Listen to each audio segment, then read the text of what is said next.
Hey guys, tonight we're heading somewhere where the sun doesn't set until it suddenly vanishes for months. Where snow isn't soft, it's sharp, dazzling, and deceptive.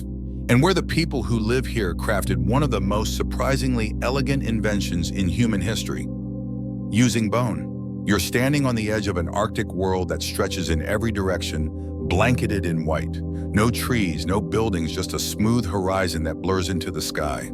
There's no real up or down here, just layers of brightness so intense they can peel your vision like paint off a boat. You squint, reflexively, but it's no use. The snow reflects sunlight back at you from below. The sky sends it down from above. Even your own breath glitters midair. It's beautiful and deeply hostile. And you probably won't survive this. So before you get comfortable, take a moment to like the video and subscribe, but only if you genuinely enjoy what I do here. Also, let me know in the comments where you're watching from and what time it is in your corner of the world. Now dim the lights, maybe turn on a fan for that soft background hum, and let's ease into tonight's journey together. You begin walking, slowly because even your boots seem unsure in this kind of terrain. The crunch beneath your feet is oddly satisfying, like stepping on 1,000 tiny candy canes. Wind whispers past your ears. Cold air cuts down your throat. You pull your hood tighter. Ahead, a cluster of snow domes. Igloos, but not like in cartoons. These ones are weathered, layered, practical. Smoke curls up from the tops, just barely visible against the pale blue sky. You step inside one, ducking low. It's warm. That's your first shock. Not blazing fire warm, but body heat plus seal oil lamp warm. Your eyelashes begin to thaw. A smell of drying hides and something like burnt seaweed fills your nose. Across the room, a man sits quietly, an elder. His parka is trimmed in wolf fur. His hands are wrapped around a long, curved piece of caribou bone. He's carving. Delicate lines, slow strokes. "Snow's too bright for you," he says without looking up. You blink. Yeah. He doesn't laugh, but his breath huffs in rhythm with his carving. It blinds us too, if we don't prepare. He holds up what he's working on, a shape that looks like a flattened walnut shell. But then you see the slit. Just one. Clean, narrow, horizontal. "It's for seeing when the world disappears," he says. "You want to learn."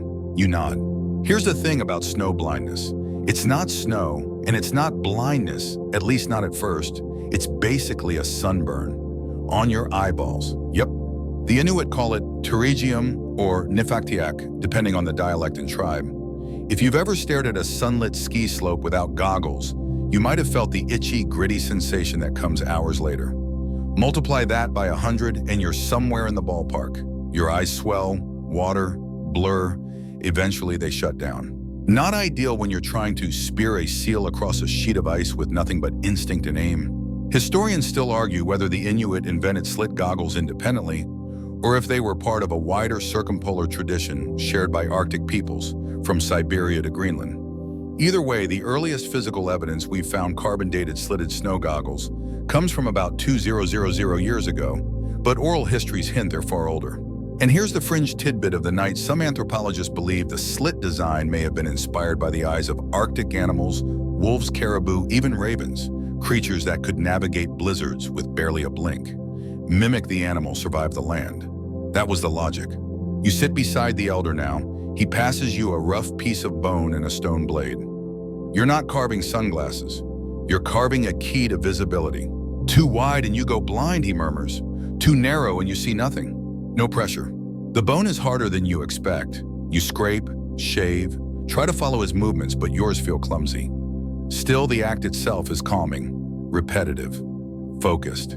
He tells you that some families pass down goggles for generations, and that the slit isn't just cut, it's angled, tilted inward closer at the center than at the edge to direct the field of view. "You see more than you think," he says.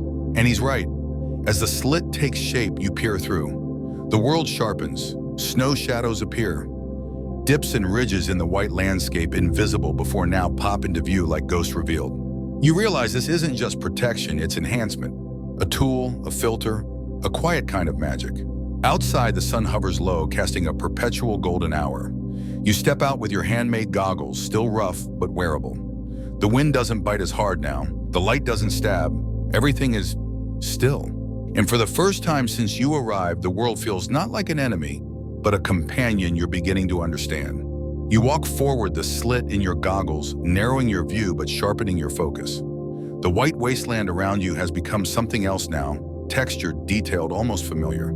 Shadows stretch longer than they should. The sound of crunching snow under your boots is oddly amplified when your other senses are dialed down. Your sight may be limited, but your awareness, it's widening. The elder trails behind you, his movements almost silent, like the snow has agreed not to squeak under his feet. He's watching, not correcting. There's a pride in his calm, as if the world doesn't need to be explained. It just needs to be seen through the right slit. He murmurs, "Too much sun, and even the sea turns against you." You pause, you look around. The sea, you don't even see water. Then he points not with his finger, but with his eyes. In the far distance glimmers. Not sparkle, more like a soft mirror, something that doesn't belong. The horizon has doubled, and the sky now reflects itself beneath your feet. That's sea ice, he says. And that shimmer, that's where it's thinning. The goggles have given you more than vision. They've given you warning. Inuit snow goggles, or ilgak in Inuktitut, weren't just random bits of bone slapped over your face. They were calibrated. The slits weren't uniform, they were carefully carved to match the specific light conditions of each region and even each time of year. Winter sun narrower, spring sun wider. Some were horizontal, others slightly curved. Some even had two tiny vertical slits instead of one long one, offering a bit more peripheral awareness. Like prehistoric bifocals, but way cooler. Materials varied too. Walrus ivory was the gold standard, strong, smooth, elegant. But if you lived far from the coast, you got creative. Driftwood, caribou antler, even soapstone.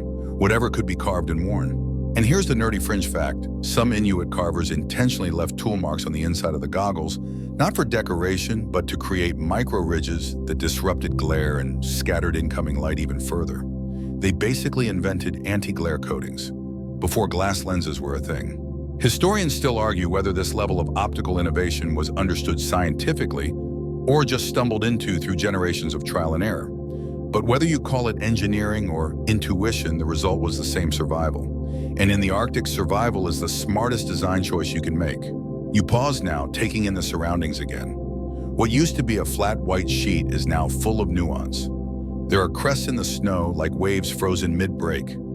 Faint animal tracks meander off in the distance, fox maybe, or Arctic hare.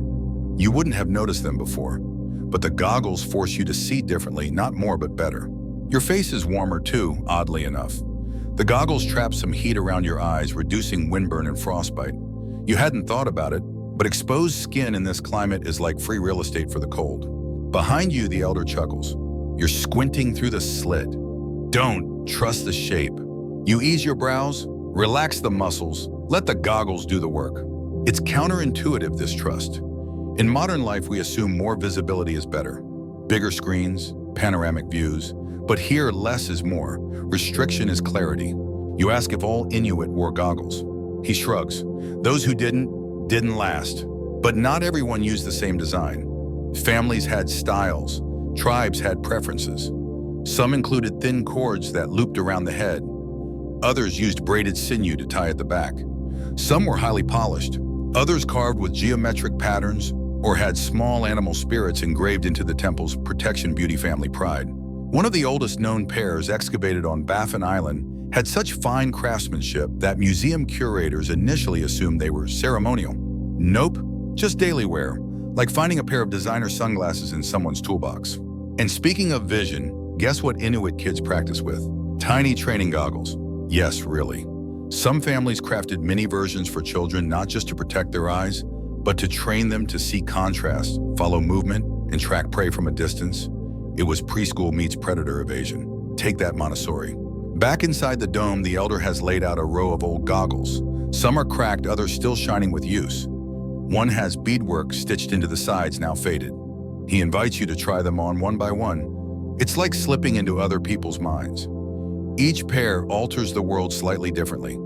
Some feel confining, others open. One makes you feel like a bird in flight, another like a hunter crouched in stillness. The last pair you try fits perfectly. Smooth, balanced, you forget you're wearing them. And then he says, "Those were my mother's." You take them off carefully. "She carved them when she was pregnant. Said the child would need strong eyes." He pauses. "She didn't know it would be me." Outside, the snow glows lavender. The sun is beginning its slow drop, but it won't set. It will hover, dipping just enough to remind you that time exists here but doesn't obey. You tighten your hood, adjust the goggles, and step back into the light. You follow the elder as he glides over the frozen landscape like a shadow with a heartbeat. Your boots crunch, his don't. The snow beneath him seems to welcome his steps, while yours are still negotiating terms. The wind picks up, whistling through tiny gaps in your parka. It carries a brittle chill and something else, something less tangible. Not quite sound, but memory. You wonder how many generations have walked this same path with goggles made from whalebone or driftwood, tied to their faces with sinew cords, just trying to see without being blinded. Ahead, you spotted a low structure half buried in snow, its entrance shielded with a flap of sealskin. The elder lifts it with a practiced flick. Come, meet the ones who remember. Inside, it's dim, warmer than you expect. The air smells of blubber oil and dried fish with the faintest hint of campfire smoke. Around the walls sit others older still, grandmothers and uncles, hunters and carvers. Each one wears goggles even indoors, not because of the light, but because this is a workshop, a place where eyes aren't just protected, they're trained. They look up as you enter, and though you can't see their eyes, you feel their attention sharp, assessing, curious. The elder introduces you with one word, watcher. You sit.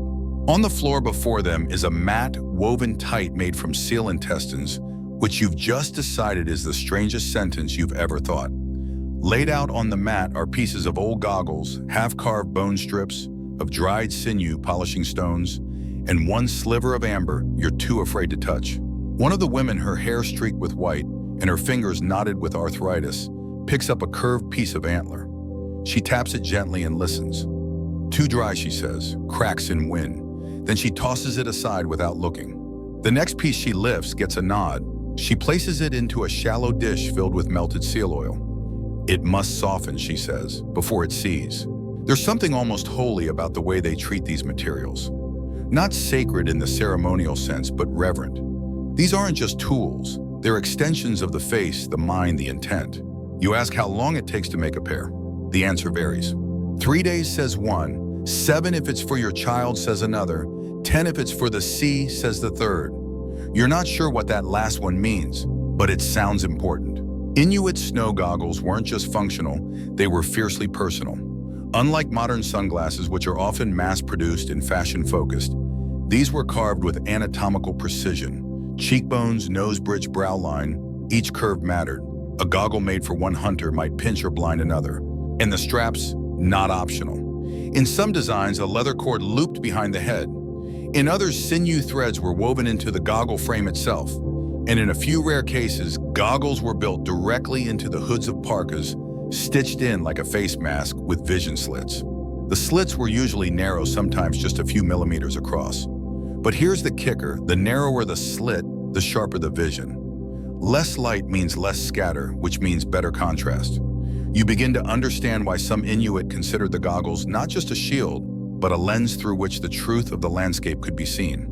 And yes, fringe fact incoming, some Inuit even painted the inner rims of their goggles black using soot from oil lamps. This absorbed stray light and prevented internal reflection. Anti-reflective coating, 1000 BC, take that Oakley. Historians still argue whether this blackening practice was widespread or localized to specific tribes. But either way, it speaks to a deep understanding of optics centuries before lenses were even ground from glass. Back in the workshop, one of the men hands you a carving knife. His goggles have tiny red beads sewn into the sides like punctuation. He pushes a smooth piece of driftwood toward you. Try, he says. You hesitate. Driftwood. That's not what you pictured. But then again, these people make miracles from scarcity. You grip the blade and begin carving slowly, then more confidently. The trick isn't pressure, it's rhythm. Let the grain guide you. It's almost meditative, like brushing snow off memory. An old woman hums as you work. Not a song exactly, more like a sound meant to keep your hands honest. You realize these goggles aren't just visual tools. They're cultural anchors. They hold identity, memory, craft, and voice. Each pair tells a story about who made it, who wore it, and what they survived together. You ask if anyone ever decorated their goggles. The answer is a room full of nods. Beads, etchings, bone inlay, feather fragments. Some added meaning, others added beauty, and some added both. Because in the Arctic, even style is a survival trait. It lifts morale, signals clan, marks a rite of passage. You wonder how many people outside this frozen world even know these goggles existed. Probably not many. Most assume sunglasses began in Italy, or maybe California. But you now know better. Before the Romans polished emeralds, before Hollywood wore shades indoors, the Inuit were already blocking ultraviolet light with custom-engineered bone slits. And suddenly your modern sunglasses feel clumsy. You set down the knife, your fingers are sore, your carving isn't great, but it's a start. One of the elders nods toward your piece. That one, she says, might see something worth seeing. Outside, the wind howls. The light hasn't changed, but you have. You step out of the workshop goggles, now resting firmly across your face, slits, narrow frame snug strap, tied just tight enough to make you feel like you belong. The wind hits immediately, but it no longer bothers you. It's just another presence here, like a neighbor who never stops talking, but means no harm. The sun hovers over the edge of the horizon, refusing to fully rise or set. The entire landscape glows in that strange Arctic twilight, a kind of eternal golden hour, where shadows stretch longer than your doubts, and every footstep feels like the beginning of a myth. The elder walks beside you saying nothing. You don't need words. You just listen to the snow underfoot, to the wind skipping across your hood, to the silence between gusts. You hear more with less. You see more with less. And that's when you spotted a trail. Faint, zigzagging, like someone dragging a sled knows something smaller. A creature. The elder kneels down, presses a hand to the snow. Fox, he says, you're impressed. It just looks like dents to you. You saw it too, he adds, glancing at your goggles. That's good. Here's something the history books often forget. The Inuit didn't just create snow goggles, they created a visual language for navigating a featureless world. Out here, landmarks are temporary. Snow dunes shift, ice cracks overnight. If you rely on memory or obvious markers, you die. If you read texture, shadow pressure, you live. The goggles were key. They narrowed your vision to the essentials. They removed noise. The way a photographer might use a tight frame to capture emotion, the Inuit used slitted lenses to isolate danger motion opportunity. And yes, quirky fringe fact incoming, some Inuit claimed that they could identify people by how they moved through a whiteout while wearing goggles. Not by face, not by clothes, just the rhythm of steps. Historians still argue whether this was an actual practice skill or just an exaggeration of elder wisdom. But there are accounts firsthand, colonial and oral, that describe entire families reunited by the way someone approached across the ice. It's like gait recognition software minus the software and plus 3 feet of snow. The elder stands again and begins following the trail. You follow too, though your steps are still slower, clumsier. The goggles help, but they don't make you local. As you walk, he tells you about the old goggles, the ones too worn to use, too cracked to trust. They don't throw them away, he says. They keep them, store them in boxes or wrap them in fur. Some even hang them inside the igloo near the family sleeping space. Goggles see your life, he explains. They remember your hunts, your storms, your children. You ask if that's just poetry. He grins. Everything is poetry if it keeps you warm. You walk in silence after that. Eventually, you reach a place that looks like nowhere, but the elder stops. He crouches again, brushes away a thin crust of snow. Beneath it, a cache. Half buried in the ice is a small stone container insulated with moss. He opens it with care. Inside, wrapped in thick hide, are tools. Old ones, a carved spoon, a bone knife, and yes, a pair of goggles. These are different. They're narrower, sharper. You hold them up to the sun and they cut the light like a scalpel. The slit isn't straight, it arcs ever so slightly upward at the corners. Stylized, confident. Those were my father's, he says. He left them here for his brother, who never returned. You place them back gently. The snow begins to fall not in flurries, but in slow, deliberate flakes. Each one drifts like a secret. You both sit now, legs folded under snow, soft beneath you. The cold seeps in, but not urgently. You feel like a guest in a house with no walls, where even the furniture is memory and the roof is made of weather. The elder pulls something from his parka, a small pouch. From it, he takes dried berries mashed with fattened snow. He offers you some. You hesitate. He nods. Good for seeing. You eat. It's tart and strange and oily, but somehow satisfying. Like you're not just eating food, you're eating history. And here's another fun, slightly gross detail. Some Inuit used to apply a thin layer of seal oil directly to the face around the eyes before putting on their goggles. Not only did it help with the cold, but it created a subtle seal blocking out reflected glare from beneath. Think of it as SPF whale. As night creeps closer, though it never truly arrives, you begin to understand something else. The goggles weren't just a technological response. They were a philosophical one, a worldview literally carved. Because to survive here, you must be selective. You can't see everything, so you focus on what matters.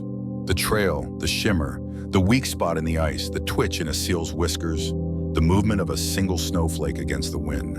And the goggles, they whisper to your eyes, look here, not there. Ignore the dazzle, follow the dark, see less, understand more. The elder stands again. We head back. You nod, but you walk slower now. Not because you're tired, but because every step feels like part of a story you don't want it to end in. You follow the elder through the falling snow, which drifts like sleep itself, soft, slow, insistent. Your goggles catch the flakes just before they reach your eyes, and through the slit, the world becomes a diorama. Tiny, manageable, something you can study instead of survive. He leads you along a curve in the frozen ridge, where the snow has packed into sculptural drifts, wind-shaped and wind-shifted. You wouldn't have noticed the hollow space beneath one of them if he hadn't stepped aside. Beneath the overhang is a half-sheltered cavern no more than 2 meters deep, and inside it, a carving station. Bone fragments, stone knives, thin shavings of driftwood. It looks like a forgotten workspace, except nothing here is forgotten. The elder crouches and dusts the snow off a block of something pale and curved. Walrus tusk, he says, old. He turns it in his hands like it's a question being re-asked. This is where my uncle used to carve.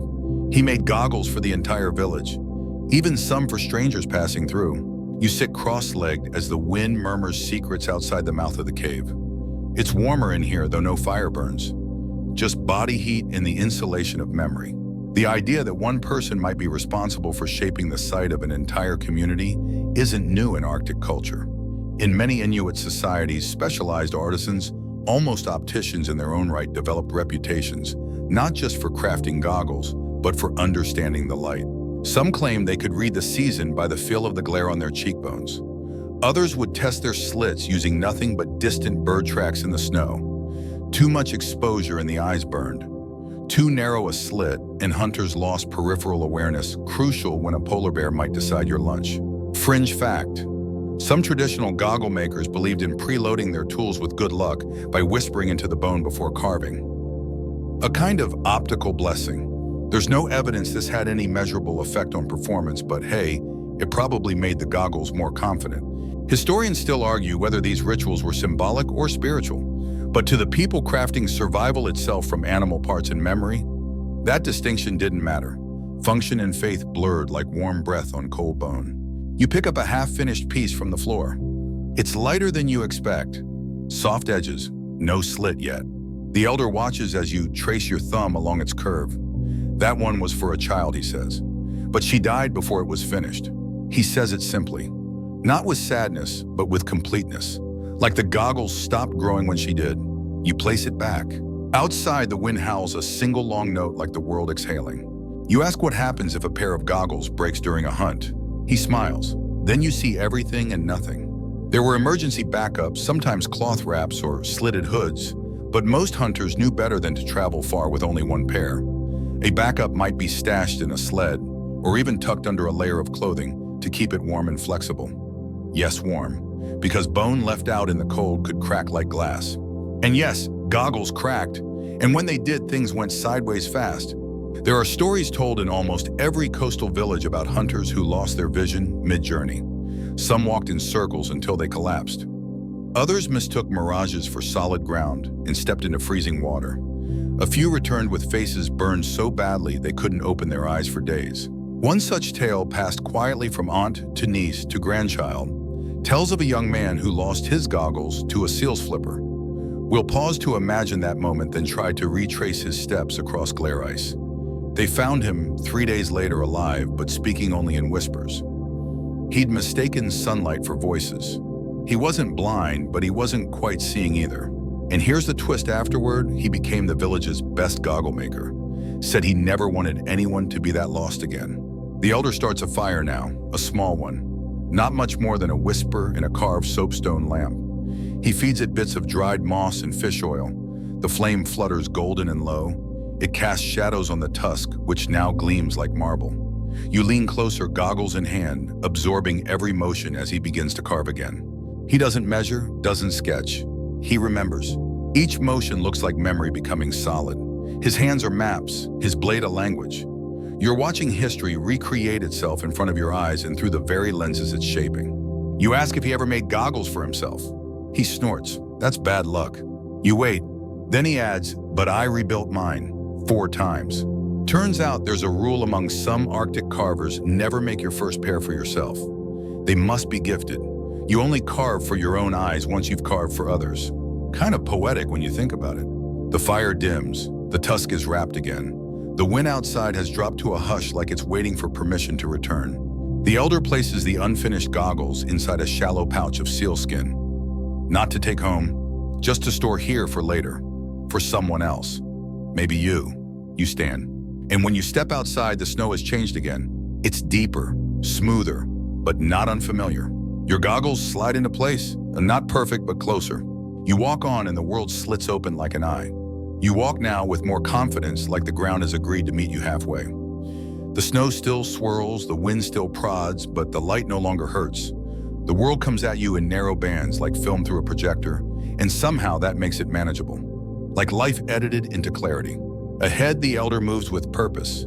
You're heading to the coast now. He'd mentioned it in passing earlier. Where the wind teaches you to be small, he'd said, which you assume means bundle up. But also, maybe something more. The air sharpens as you approach the frozen shoreline. The wind is different here, colder, yes, but also deeper. It doesn't just push against your clothes. It seems to test your soul for cracks. But the goggles hold. They frame the world, cut the glare, and keep you moving in the right direction. You crest a drift, and there it is. Sea ice, endless, cracked in places, glazed with mirrors in others. Beneath it, the ocean waits, dark, restless, unknowable. The elder points. That shimmer false, that ridge true. You nod. You see it now. The fake and the real, the trick and the trail. The Inuit didn't just make snow goggles, they made truth filters. The Arctic is full of lies. Sunlight bounces in places that shouldn't shine. Shadows fall in circles instead of lines. Distance warps. The air itself can fool you, bending heat and light like a carnival mirror. And goggles slitted, minimal, precise, gave the Inuit a way to cut through the illusion. Here's a quirky tidbit. The slits often narrowed, not just horizontally, but vertically too, forming almost a plus sign shape or even a tiny tease. These added crosshairs help some hunters keep their eye trained on movement, like an ancient scope. There's debate about how widespread this design was, but several preserved pairs in museums show it clearly. Historians still argue whether these were deliberate enhancements for aiming or just stylistic flourishes. But given the accuracy of Inuit harpoon hunters, it's hard not to imagine they were onto something. The elder pulls something from his pack, now a coil of seal hide rope and a small sled. We fish here, he says, gesturing to a flat spot where the ice seems solid. You help him drill by hand. No metal, just bone and weight and patience. The sound is awful at first, squeaking, crunching, resisting, but then a hollow thud. You've hit water. He lowers a line baited with frozen meat.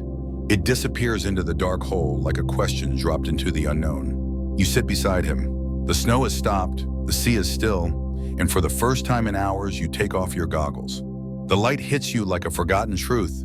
It's overwhelming but beautiful. The way the ice catches sunlight, refracts it into subtle blues and silvers, is almost hypnotic. You understand now why people want to look at it even though they shouldn't. Your eyes water, your skin tightens, but you see what the goggles were saving you from, and also what they were hiding. He nudges you. 10 minutes, that's all you get. You laugh, blinking. Then you ask, did anyone ever wear them at night? He thinks, not often, but sometimes. Turns out some versions of snow goggles were made for twilight with wider slits, or even lightly tinted with soot to dim the sky glow during long summer evenings. You needed protection less, but never not at all. Even moonlight on the ice could fool you. And here's another fringe moment. In some cases, hunters would smear ash mixed with fat around their eyes at night to absorb stray light even if they didn't wear goggles. It looked like war paint. It functioned like sunglasses. Batman meets bushcraft. Your eyes are aching now. You put the goggles back on and everything softens again. Not darker, just calmer. The light becomes digestible. Your head stops pounding. You forget how bright it is, you say. He nods. We all do, until it blinds us.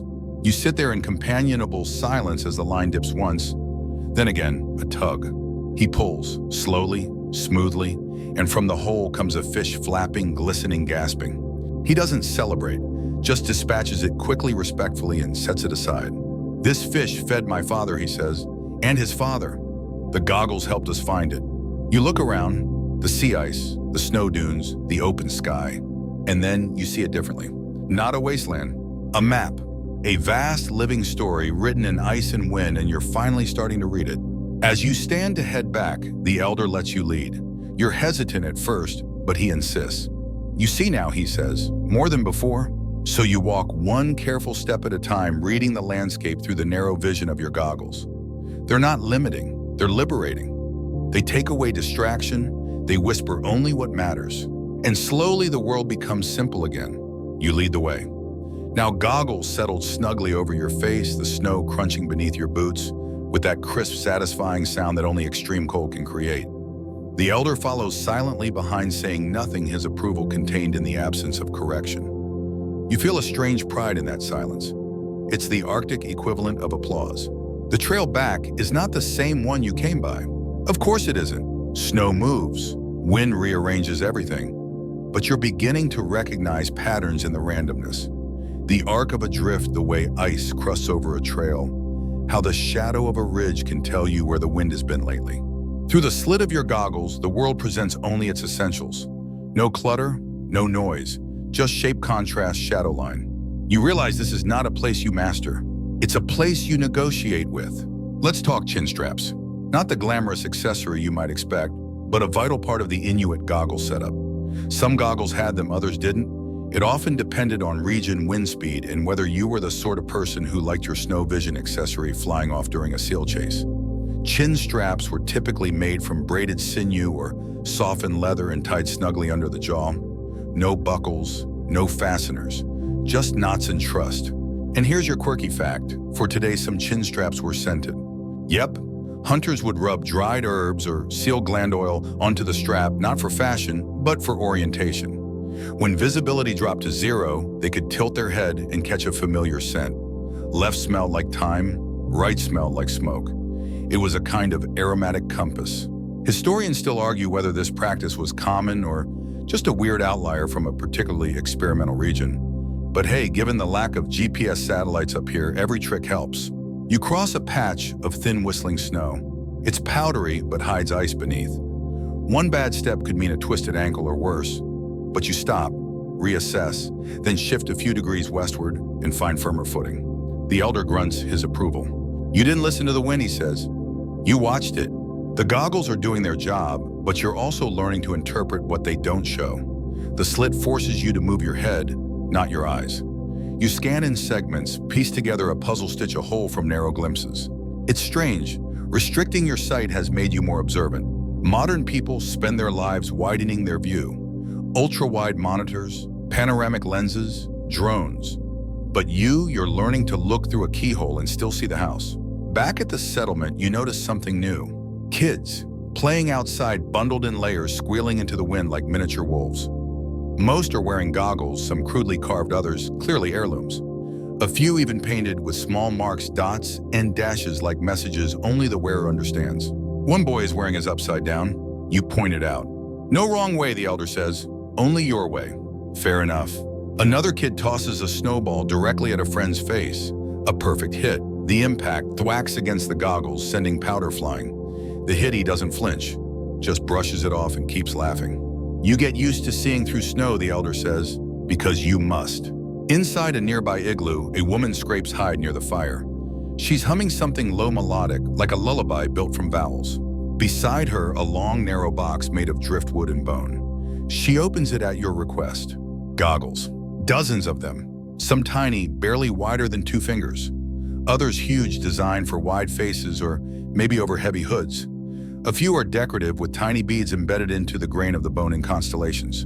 You lift one and gasp. The slit is carved in a spiral. Not practical at all and clearly ceremonial. These are death goggles, she says gently. You blink. Not for ghosts, she smiles. For honoring hunters who saw far. they are buried with them. You place them back with care. Here's a thing: some Inuit cultures believe that in the afterlife, you'd still need to hunt, still need to see. So they buried the dead with tools, including goggles. There are archaeological digs that have uncovered skeletal remains where slitted snow goggles were placed gently on the forehead, as if waiting for the next hunt beyond the horizon. Not surprisingly, a few Western archaeologists initially misidentified these as masks, assuming anything that primitive-looking must be ceremonial. Historians still argue whether all burials included goggles or just those of master hunters, but the idea remains compelling. Even in death, the light was something to prepare for.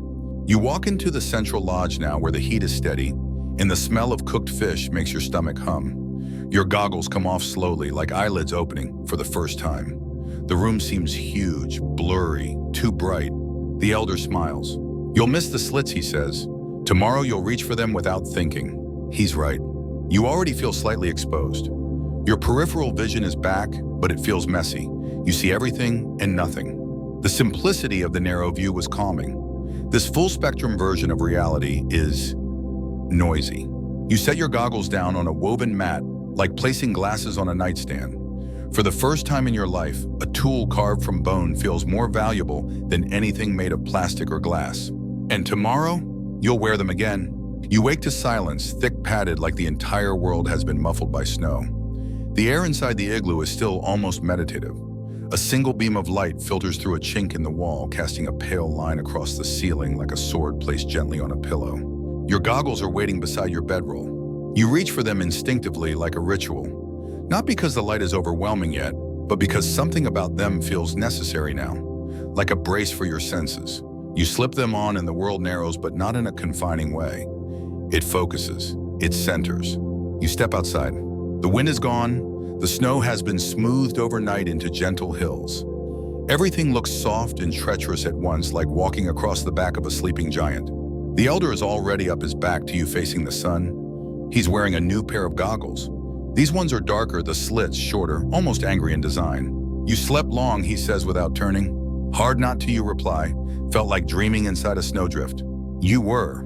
Today's project is different. You won't carve or hunt or wander. Today you'll learn the stories. Because the goggles are not just physical tools, they are narrative vessels. And every design tells a tale. A slit placed too far left that was a hunter who once lost sight in one eye. A notch carved above the bridge. That's from a battle scar the goggle adjusted to avoid the pain. And those tiny scratches on the inner rim. They're not damage, they're written memories. Some Inuit families mark goggles like journals, inscribing simple codes into the bone lines. Circles even wave-like shapes to document major life events. A birth, a blizzard, a successful hunt. The goggles became more than lenses, they were life logs. You turn yours over in your hands, now wondering what story they will end up telling. The elder brings you to a small domed storage hut, half sunk into the ice like a memory trying to surface. Inside, dozens of goggles are stored on racks hung by their straps or laid carefully on driftwood planks. Each one has a name tag. "These are for trade," he says, "but we wait for the crossing tribes." You blink. "Other tribes?" "Of course," he nods. "Far travelers, Chuchi, even reindeer people sometimes." Turns out, Inuit snow goggles weren't a completely isolated invention. Across the Arctic, different cultures came up with similar designs. In Siberia, the Chuchi carved goggles from reindeer antler. In Greenland, driftwood. Even the Sami of northern Scandinavia had slitted eye coverings made from bark and leather. Historians still argue whether these cultures developed the idea independently or through ancient trade routes that snake beneath the snow. There are no clear records, just artifacts that whisper the same message. Block the light. See the truth. Fringe fact: in one Norwegian museum, there's a pair of Sami goggles made entirely from pine bark, lightweight, fragile, and somehow still intact after 400 years. The slit barely a thread wide. Back at the settlement, a young girl is carving her first set. Her hands are small, her tools dull, but she's focused. She's tracing a line that will become her field of vision for years. Her grandmother watches nearby, saying nothing. You crouch beside her. "What will you see with those you ask?" She shrugs, then grins. "More than you, probably." Fair. You notice something on the side of her piece, 3 tiny circles carved into the edge. "They're my dogs," she says, "so I don't forget." And suddenly you understand how these tools aren't just about seeing the world. They're about seeing yourself. There's a small ceremony that afternoon. A visiting elder from another village has passed away. His family has brought his goggles to be placed in the central lodge, not to be buried. This one was a storyteller. His goggles will be used again not for hunting, but for teaching. You're allowed to hold them for a moment. They're lighter than yours. The slit is longer, but thinner, curved just slightly downward. On one side is an engraving of a bear. On the other, a line that curls in on itself like a wave. The elder whispers, he wore those every time he told the story of the glacier that wept. You don't know the tale, but somehow holding the goggles, you start to imagine it. After the ceremony, the elder leads you to the highest ridge near the settlement. From here you can see for miles. The sea to one side, the hills to the other. You sit in silence for a long while, the wind tugging gently at your parka. You've seen more than most, he says. You don't reply. You're too busy looking. He points out things that aren't obvious, distant cracks in the ice, a darker patch that means thin snow, a shimmer that marks an animal trail. You realize you're interpreting the world through a language of light and shadow, a dialect spoken only through slits and bone. It's not about what's blocked. It's about what's revealed. Night falls slowly, the sky deepening from gold to silver to a soft purple haze. The stars emerge one by one like eyes blinking open after a long nap. You take off your goggles. You want to see the sky as it is vast, full unfiltered. But even then you notice how your head moves in small arcs, still shaped by the muscle memory of scanning through slits. The goggles have trained more than your vision. They've trained your attention.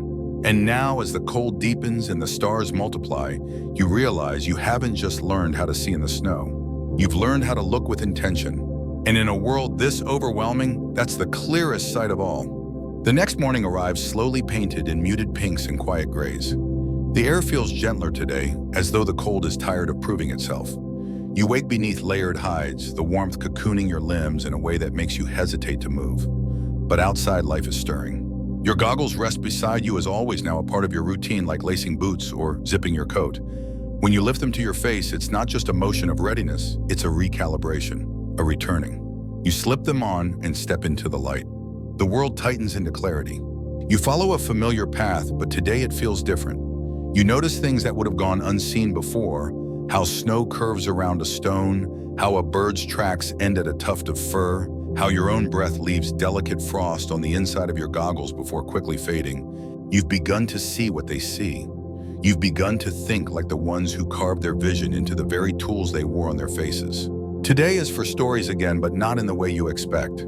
Instead of sitting by the fire or gathering in a lodge, the elders send you off with a map. Not a paper one, a mental map, told in steps, in shadows, in remembered hills. You'll go to the Fox Hill, says one. Then follow the wind. You'll pass a split rock that smells like fish. When the wind dips, you'll find the bones. That's it. That's the map. And you're to find a cache, a stash of ancient tools, goggles among them, hidden long ago for emergencies, or perhaps as a test. You're skeptical, but you go. You walk for an hour, then 2. The goggles keep your focus narrow. They prevent distraction. There are moments you second-guess everything. Fox Hill could be anything. Split rock could be hundreds. And how exactly does a rock smell like fish in this cold? But slowly the clues begin to align. A ridge curls in the right direction. The wind changes pitch. You spot a broken stone formation shaped like a crescent, and bizarrely, it really does smell faintly like something briny. You're close. Then just beyond a curve of windblown snow, you find them. The bones. Caribou, clean sun-bleached, arranged not scattered. Someone placed them here long ago. At their center is a lidded stone jar. Inside, a pair of goggles. You lift them gently.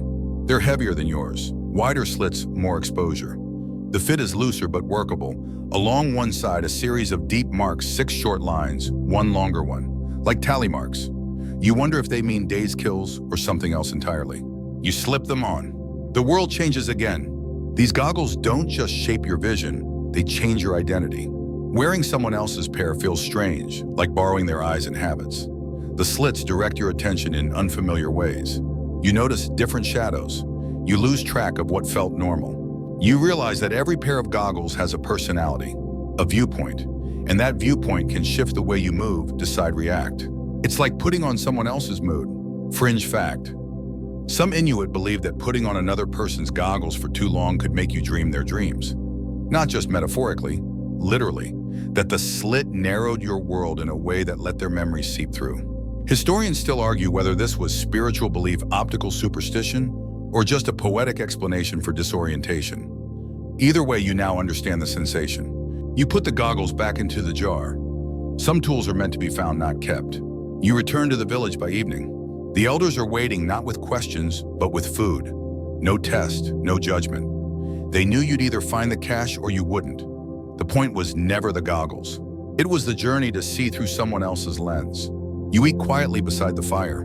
The fish is smoky and rich, wrapped in leaves softened by steam. Someone passes you a drink that tastes of snow and something fermented.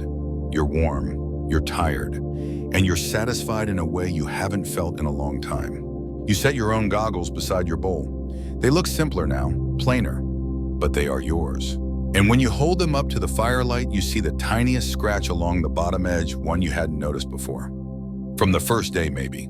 A mistake in carving, or a memory. You smile. You'll leave it. Later that night, you speak with a carver, one of the youngest in the village, barely older than the girl with the dog circles. He shows you his tools, a curved whale rib, a chipped obsidian blade, a bundle of polishing reeds. He's working on a new design. Double slit, he says, narrow on top, wide on bottom, for ice fishing in bright sky. You nod. That makes sense. Then he lifts the piece to his face. But not to see, to feel. You carve best when you wear it while working, he says. That way you don't forget where your eye begins. You try it. He's right. Even unpolished, the bone guides your awareness inward. You see not with your eyes, but with your hands. You carve what you wish to perceive. And you realize this entire culture has been shaping its own attention for centuries. Before psychology, before design thinking, before ergonomics. They just figured it out. You walk out into the night again. Goggles off this time. The stars are a dome scattered wildly across the sky, so clear it almost aches. But now your vision carries echoes. Even without the goggles, you scan with your head. You shift your eyes deliberately. You focus, defocus, read the snow. The tools shape the habit. The habit shaped the mind. And now the mind shapes how you see everything. Morning finds you before the others are awake, standing alone at the edge of the ridge. Your breath pluming like smoke signals in the frigid air. The sky is streaked with pale peach and steel gray. You've slept little, but you're not tired. The quiet has a way of recharging you in ways sleep never could. Your goggles rest in your hand. You don't wear them yet. You just turn them over, slowly examining the surface like it might reveal more the longer you look. The slits catch the early light, casting a thin, elegant shadow across your palm. You finally lift them to your face and the world pulls tight again. Not smaller, just more intentional. You begin walking. You don't have a destination this time. You're not seeking a lesson or a cache or a seal hidden beneath the ice. You're walking simply because your body craves motion and your eyes are ready for another conversation with the snow. Today's walk leads you near a crevasse, a narrow tear in the landscape where ice has shifted and cracked, revealing layers beneath that shimmer with color. It's beautiful and dangerous. The elder ones told you the cracks sing before they bite. You kneel and listen. The wind hisses faintly through the gap, a faint sound like air escaping a story. You keep your distance but feel its pull. The crevasse doesn't want you, but it does want you to know it's there. And you only see it clearly because of the way the goggles frame the scene. Without the narrow field, your brain would have filtered it out, just more white in a sea of white. But the goggles demand that you pay attention. They whisper here, look here. Let's talk materials. While bone and ivory were the most common base materials for Inuit goggles, the reality is more creative. In coastal villages, walrus tusk was abundant, but inland communities got experimental. Caribou antler, driftwood smoothed by tide and time, pieces of whale rib, even whalebone baleen, which could flex slightly and was favored by some for its gentle fit across the bridge of the nose. And in extremely rare cases, stone. Yes, goggles carved from soft soapstone or shale. Incredibly difficult to shape, heavier and more fragile, but chosen for ceremonial use or for their cooling effect on the skin during warmer months. There's at least one recorded instance of a pair of amber lens snow goggles thought to have been a trade item from the south and repurposed with slits cut through. Fringe fact of the day. One archaeological dig in the Canadian Arctic uncovered a goggle-shaped item made from compressed moss and seal oil, hardened into shape and lined with sinew. Was it practical? Debatable. But someone made it and wore it, maybe just once. Historians still argue whether this was a child's toy, an experimental prototype, or a desperate improvisation. You find a frozen pond near the crevasse no wider than a large rug, but smooth as polished glass. You crouch beside it, peer through the slit of your goggles, and notice something strange: the reflection. It doesn't match your movement exactly. You shift your head slightly left. The reflection delays. You blink. A fox. It's behind you, but the ice has mirrored it faintly in the distance, filtered perfectly through the slit's horizontal view. Without the goggles, you might have missed the movement entirely. The slit helped isolate the flicker. You turn just in time to see the fox disappear behind a rise tail, trailing like a brushstroke. You smile. You're not hunting, but you could. You return to the village at mid-morning, cheeks stung, pink eyes sharper than they've ever been. Today's task: maintenance. Every few days, goggles must be re-oiled. The bone can dry, and the slit edges, if left untreated, may splinter and warp. You sit with the carver and rub your pair with warmed seal fat, smoothing the inside edges, removing salt from snow exposure, and tightening the sinew cord that holds it snug across your temples. It's not unlike tuning an instrument, or grooming a pet, or brushing a horse's coat. The goggles are functional, but they are also companions. Some people name theirs. You haven't yet. That afternoon, a visiting scout arrives from another settlement. He enters with a grin, drops his sled harness, and offers his hand.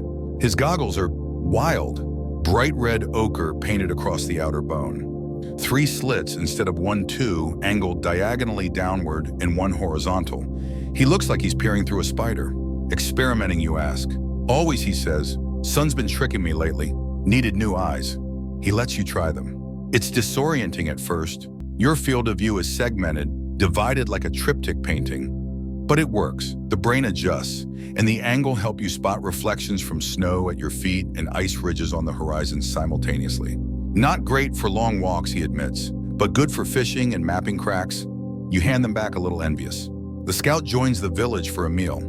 During it, he shares a story about an elder he once knew who refused goggles entirely. Said he wanted to see all of the light no matter what it did to him. He went blind before 40. Not from old age, not from violence, from snow. Burned retinas, permanent whiteout. He spent his final years crafting goggles for others, carving slits he'd never looked through. Poetic, yes. Tragic, also yes. That night you sit beside the fire goggles, set on your knees, listening to the room hum with quiet activity. Someone is sharpening a bone blade. A child is threading beads into a parka. A dog snores somewhere nearby. You reach for your goggles, not to wear them, but to trace the edge of the slit with your finger. It's not just a shape anymore. It's a perspective. You wonder how many other tools in your life could become philosophies if you treated them this way. A pen, a camera, a question. And you decide just before drifting into sleep that you'll never look at sunglasses or anything really in quite the same way again. Morning arrives with a new wind. Not the harsh, biting kind that screams across the snow and flattens your coat against your ribs, but a shifting breeze. Curious, playful. It slips under door flaps, swirls smoke the wrong way, toys with your hood like a child's hand. The elders call this teasing wind, and they say when it shows up, it's time to prepare for travel. You eat a simple breakfast, dried meat, warm broth, and gear up. Goggles first, of course. Their leather tie settles into the familiar spot behind your head, and the world narrows just as it should. There's something comforting now about the gentle tunnel it creates, like being in your own private theater, where the only show is what matters most. The elder approaches with a question disguised as a statement. You'll join the group today. You nod, no hesitation. Today's journey is a group migration, short and seasonal. The village shifts between a summer camp and this winter settlement, depending on food ice conditions and wind patterns. It's a rhythm as old as the snow itself. Everyone wears goggles. Some pairs are plain, some brightly decorated. One elder even has feathers tied to the sides, more flair than function, but unmistakably hers. The sleds creak, dogs bark, people shout instructions in voices muffled by fur hoods and the occasional gust of powdered snow. But no one forgets their goggles. You notice a few wear them slightly tilted slits, angling up or down depending on task and height. It's subtle, customized, efficient. This isn't uniformity. It's a choreography of adaptation. Let's pause and talk styles. Not all Inuit goggles were the same. Different regions had different preferences and even different slit orientations. The Yupik of Alaska favored deeper wraparound styles that curved across the temples.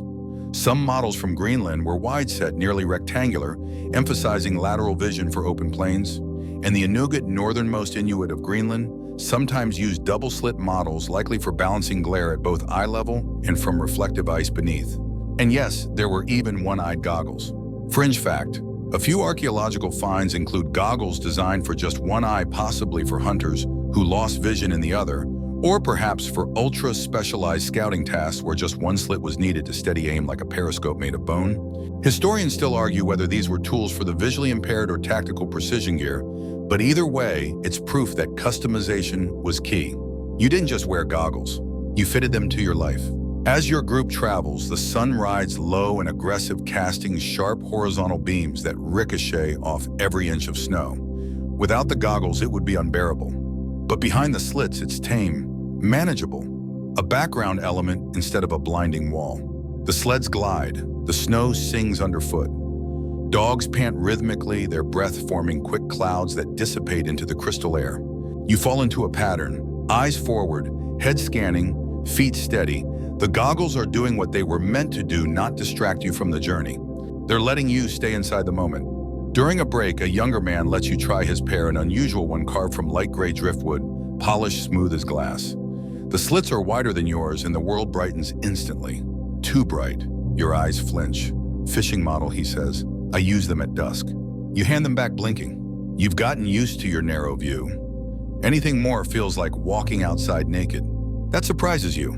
Not the exposure, but the fact that you've grown to like the limitation. The intimacy of it. The way it demands focus. You slip your own pair back on and everything feels right again. Lunch is short. A piece of dried seal meat. A few sips of meltwater from a sealskin pouch. Someone tells a joke in Inuktitut about a man who carved his goggles backward and wandered into a whale's mouth. Everyone laughs, including you, even if you only caught half the punchline. You suspect it's been told for generations. And why not? Of course there would be goggle jokes. You arrive at the new camp just before twilight. Though in this part of the world, twilight is more of a suggestion than a time. The light turns lavender, then steel, then charcoal. Tents are raised quickly, fires lit, goggles removed and wiped clean with snow-damp cloths.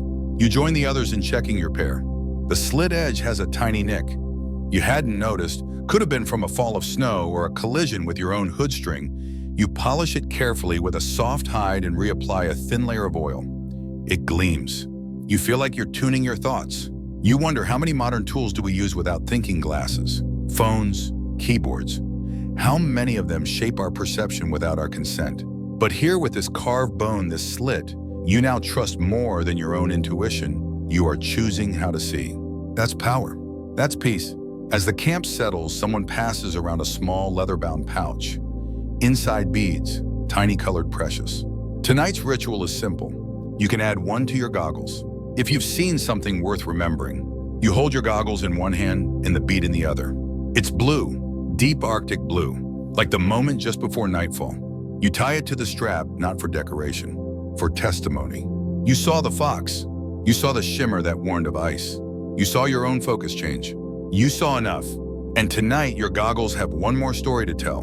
The next morning, you don't just reach for your goggles, you feel for them. Your hands finding their shape before your eyes even open. You slip them on in the half-light of the tent, and already the day feels framed, directed, grounded.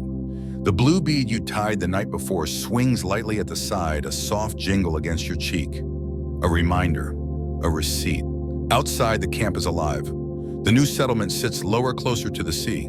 The snow here crunches differently, thicker crystals, slightly wetter, with a sound that's more chew than snap. Dogs bark, water simmers in pots over flat stone fires, and already a group is prepping for a short journey to the cliffs nearby. You join them. No one asked why. You wear the goggles. That's reason enough.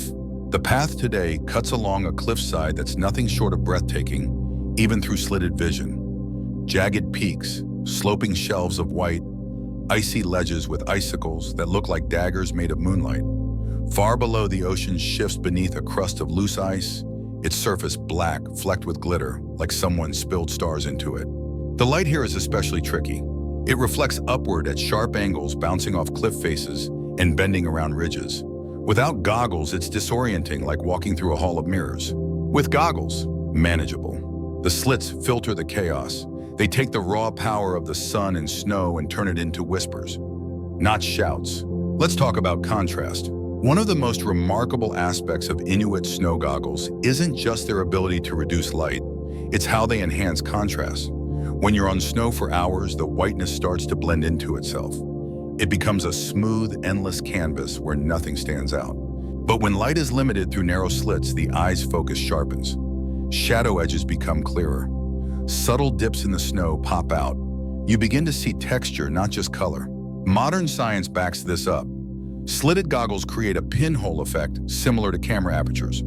They increase depth of field and sharpness while decreasing overall brightness. No lenses required. Fringe fact, some Inuit experimented with multiple slits, not for more vision, but for dynamic contrast. One for bright sun, one for cloud, one for blizzard. Like optical presets. Just tilt your head and you change the way you saw. Historians still argue whether this was widespread or limited to specific clans. But examples exist in museum collections, each bearing this unique triple slit design. Like wearing three philosophies at once. At the top of the cliff, the group stops. Someone unrolls a map not on paper but carved into bone. A piece of walrus jaw smoothed and etched with dots and lines and symbols you don't understand yet. It's a tactile map meant to be read by touch as much as by sight. A finger traces a path along the coast, passing over marked inlets and sleeping hunting camps. The elder beside you nods, then pulls off his goggles, squints into the distance and mutters, "It's changed again." You realize then the map isn't static. It's memory. It shifts with experience passed down and redrawn by walking it. The goggles don't help here, but you do, because your eyes have learned to see in layers now. You spot the new crack in the sea ice. You see the slope that collapsed overnight. You describe the way the snow shifted between morning and now, and the elder listens. Then he marks the bone. One new line. You've added to the map. The descent is trickier. You're told to walk sideways, lean slightly forward, trust your feet. But what helps most is the slit. Your vision is so focused that you stop panicking. You don't look down, you don't look ahead, you just look here. The snow under this foot. The next step, the small edge that catches your boot's heel. Clarity comes not from seeing more, but from needing less. You return to camp by dusk. Your goggles have picked up a light frost along the edges. Tiny rime crystals clinging to the slit like silver eyelashes. You wipe them gently with your sleeve, marveling at how something designed to hide light can capture it so beautifully. Inside the tent, the children are playing a game. They each wear goggles, but different kinds, some made of bark, some painted with dots, some shaped into animals. One girl wears a pair shaped like a whale's tail. Another's goggles are covered in tiny shells. The game is simple. Find the hidden item. Someone places a colored stone under one of 3 snow-mounted bowls, mixes them up, and the others must guess where it is through their slits. It's hard. Limited vision, no peripheral cues. But that's the point. They're training their focus muscles and laughing. That night, you sit with the carvers again. You help sand the inside of a new pair made from narwhal tusk, rare, beautiful, slightly curved from tip to bridge. The slit is being etched with a sharp obsidian flake, every stroke made with a kind of reverence you're only now beginning to understand. The carver asks you a question. What do your goggles mean to you? You pause. You start to answer with the usual, they help me see, they protect my eyes, but stop. You think about how they've shaped your days, your attention, your confidence, and eventually you say they make me slower, but smarter. He smiles. Then they are good goggles. Later, as you lie in your bedroll, goggles beside your head, the flap of the tent rattling in the breeze, you begin to understand something deeper. These tools aren't just about light. They're about limitation as a gift. In a world that overwhelms, you've learned to narrow, to choose what to see, to make space for attention. And that's not just survival. That's wisdom. Morning returns quiet in gold. The sky glows pale behind wisps of frost clouds and the horizon gleams like it's been burnished with a copper coin. You slip your goggles on before your boots, before even unrolling your sleeping mat. It's instinct now, like blinking. The moment they settle, your body aligns with the day. Outside, the camp is already in motion. Dogs stretch and yawn into the cold, their breath hanging like slow balloons. Smoke curls from stone ring fires. Sleds are being loaded, but not for travel this time. Today, the village is setting up for the trade meet. You hadn't realized this would happen so soon. but apparently word travels faster than the wind up here. Another group is arriving, from farther north, different dialect, different goggles. The elder grins when he sees your eyes widen. "You'll like this," he says. They see differently. By midday, they arrive 3 sleds, 6 travelers, and a pack of dogs with thicker coats and smaller ears. You catch the differences immediately. Their parkas are darker, their hoods taller, and their goggles sleek, metallic. Well, not metal exactly, but polished like it. Driftwood darkened with oil until it shines like obsidian. The slits are longer and narrower, almost like someone took a pencil and sliced light itself. You're transfixed. One of them notices. He lifts his goggles, revealing eyes lined with snow-creased skin, and offers his hand. "You want to trade?" he says. You hesitate. Then say, "Let's look first. Let's talk trading goggles." Among Arctic communities, tools weren't just exchanged for function, they were exchanged to build connection. A pair of snow goggles was a deeply personal item, but offering it for a temporary trade, letting someone else see as you see, was a gesture of enormous trust. Sometimes it led to new designs. Sometimes it led to friendships. Sometimes it led to a practical lesson in don't wear cliff goggles for flat terrain. Fringe fact, some Inuit would marry pairs of goggles in ceremonies not between people, but between designs. 2 halves of a cultural experiment. Slits swapped, materials blended. You'd end up with hybrid goggles, part ivory, part driftwood. One slit curved, one slit straight. Historians still argue whether these marriages were symbolic or deeply spiritual acts. Either way, the resulting artifacts are unlike anything else in the archaeological record. You try on the visitor's pair. At first it feels too tight, then oddly perfect. The slit is so narrow it's nearly invisible, but your eyes adapt quickly. The contrast is crisp. The snow's shadows deepen. You can see tiny surface details on ice like etched fingerprints. But you also feel boxed in. It's not bad, just different. You hand them back with a nod of appreciation. He tries yours, then exhales. "Feels like breathing more," he says. Your elder watches you both and chuckles. No goggles see everything, that's why we share. The rest of the day is filled with exchange. Salted fish for dried berries. Carved toggles for bone needles. Songs, recipes, legends. And yes, goggle stories. One woman from the northern group tells a tale of her grandfather's goggles carved during a solar eclipse. Said to carry the shadow of that moment forever. No one else could wear them without feeling a deep chill behind the eyes. You try them. They're plain driftwood and sinew, but when you wear them, your breath catches. The slit is angled just so. The world feels dimmed like dusk came early. Not scary, just sacred. You take them off gently, hand them back with reverence. She nods. They remember him. That's why I keep them warm. That night, everyone gathers in the largest lodge for the story circle. It's not mandatory. It's just understood. A fire flickers in the center. The walls sweat slightly from the heat. People lean in close, speaking in low voices. The goggles are removed, but most people hold theirs in their laps. Thumb them, touch the beadwork. Look through the slits now and then, like checking an old photo. One man tells a tale of a hunter who dropped his goggles mid-chase and still made the kill because the snow remembered his direction. Another speaks of a grandmother who wore 2 different slits in each eye to see the past and future at once. She was very confusing, he admits. Laughter ripples around the circle. You're asked if you have a story. At first you shake your head, but then you remember the fox, the shimmer on the ice, the carved line on the jawbone map. You tell your story. It's short, clumsy in places. You forget one of the names. But when you finish, someone ties a second bead onto your goggle strap. This one is white. You don't ask what it means. You'll find out, or you won't. That's how stories work. Later in your tent, as the fire burns low and the wind curls around the seams, you lie awake holding your goggles in your hands. They're heavier now, not physically, but symbolically. They carry moments, memories, connections. You trace the slit once more. This time, your finger doesn't find a flaw, it finds intention. A design choice, a lesson. You don't need the whole world, just the part that matters. And that's enough. Morning doesn't greet you, it waits for you. When you finally push open the flap of your tent, the sky is a soft, blue-gray flat and endless like the underside of an overturned bowl. The air is still, not windless, but respectful, like even the cold is pausing to take a breath.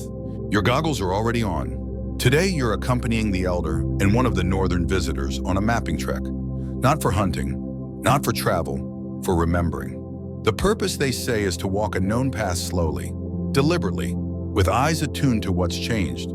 A snow dune that wasn't there, a rock newly uncovered, an animal trail that cuts a new line across an old one. Your job is simple notice.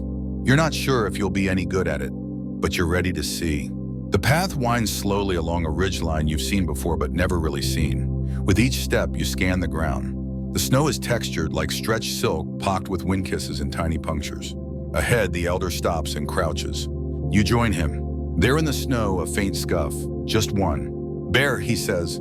You tilt your head. From that, not the print, he says, the hesitation. You squint. The snow dips slightly, a shallow slope.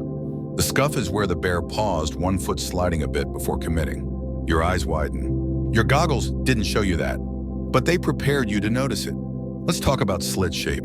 Not all goggles had straight horizontal slits. Some were curved upward, slightly like a soft smile. Others were angled downward at the outer edges. Why? A few theories. Upward curves helped improve sky visibility, especially useful in overcast or whiteout conditions, where the sky and ground blend together. Downward angles force the wearer's vision toward the ground, ideal for tracking where every crack in the snow matters. Some slits even mimicked animal eyes shaped to reflect the sleek curvature of predators like wolves or owls. This wasn't fashion, it was functional mimicry. Fringe fact: one recovered pair of goggles had asymmetrical slits curved up on one side, down on the other. Possibly an accident, possibly genius. The wearer would have had to slightly rotate their head to get a balanced field of view. Historians still argue whether these were Era's rituals or a kind of early augmented vision system, but the fact remains no two pairs were ever exactly alike. You continue walking. Now you see everywhere the snow has been touched. Here a rock exposed by a melt and refreeze.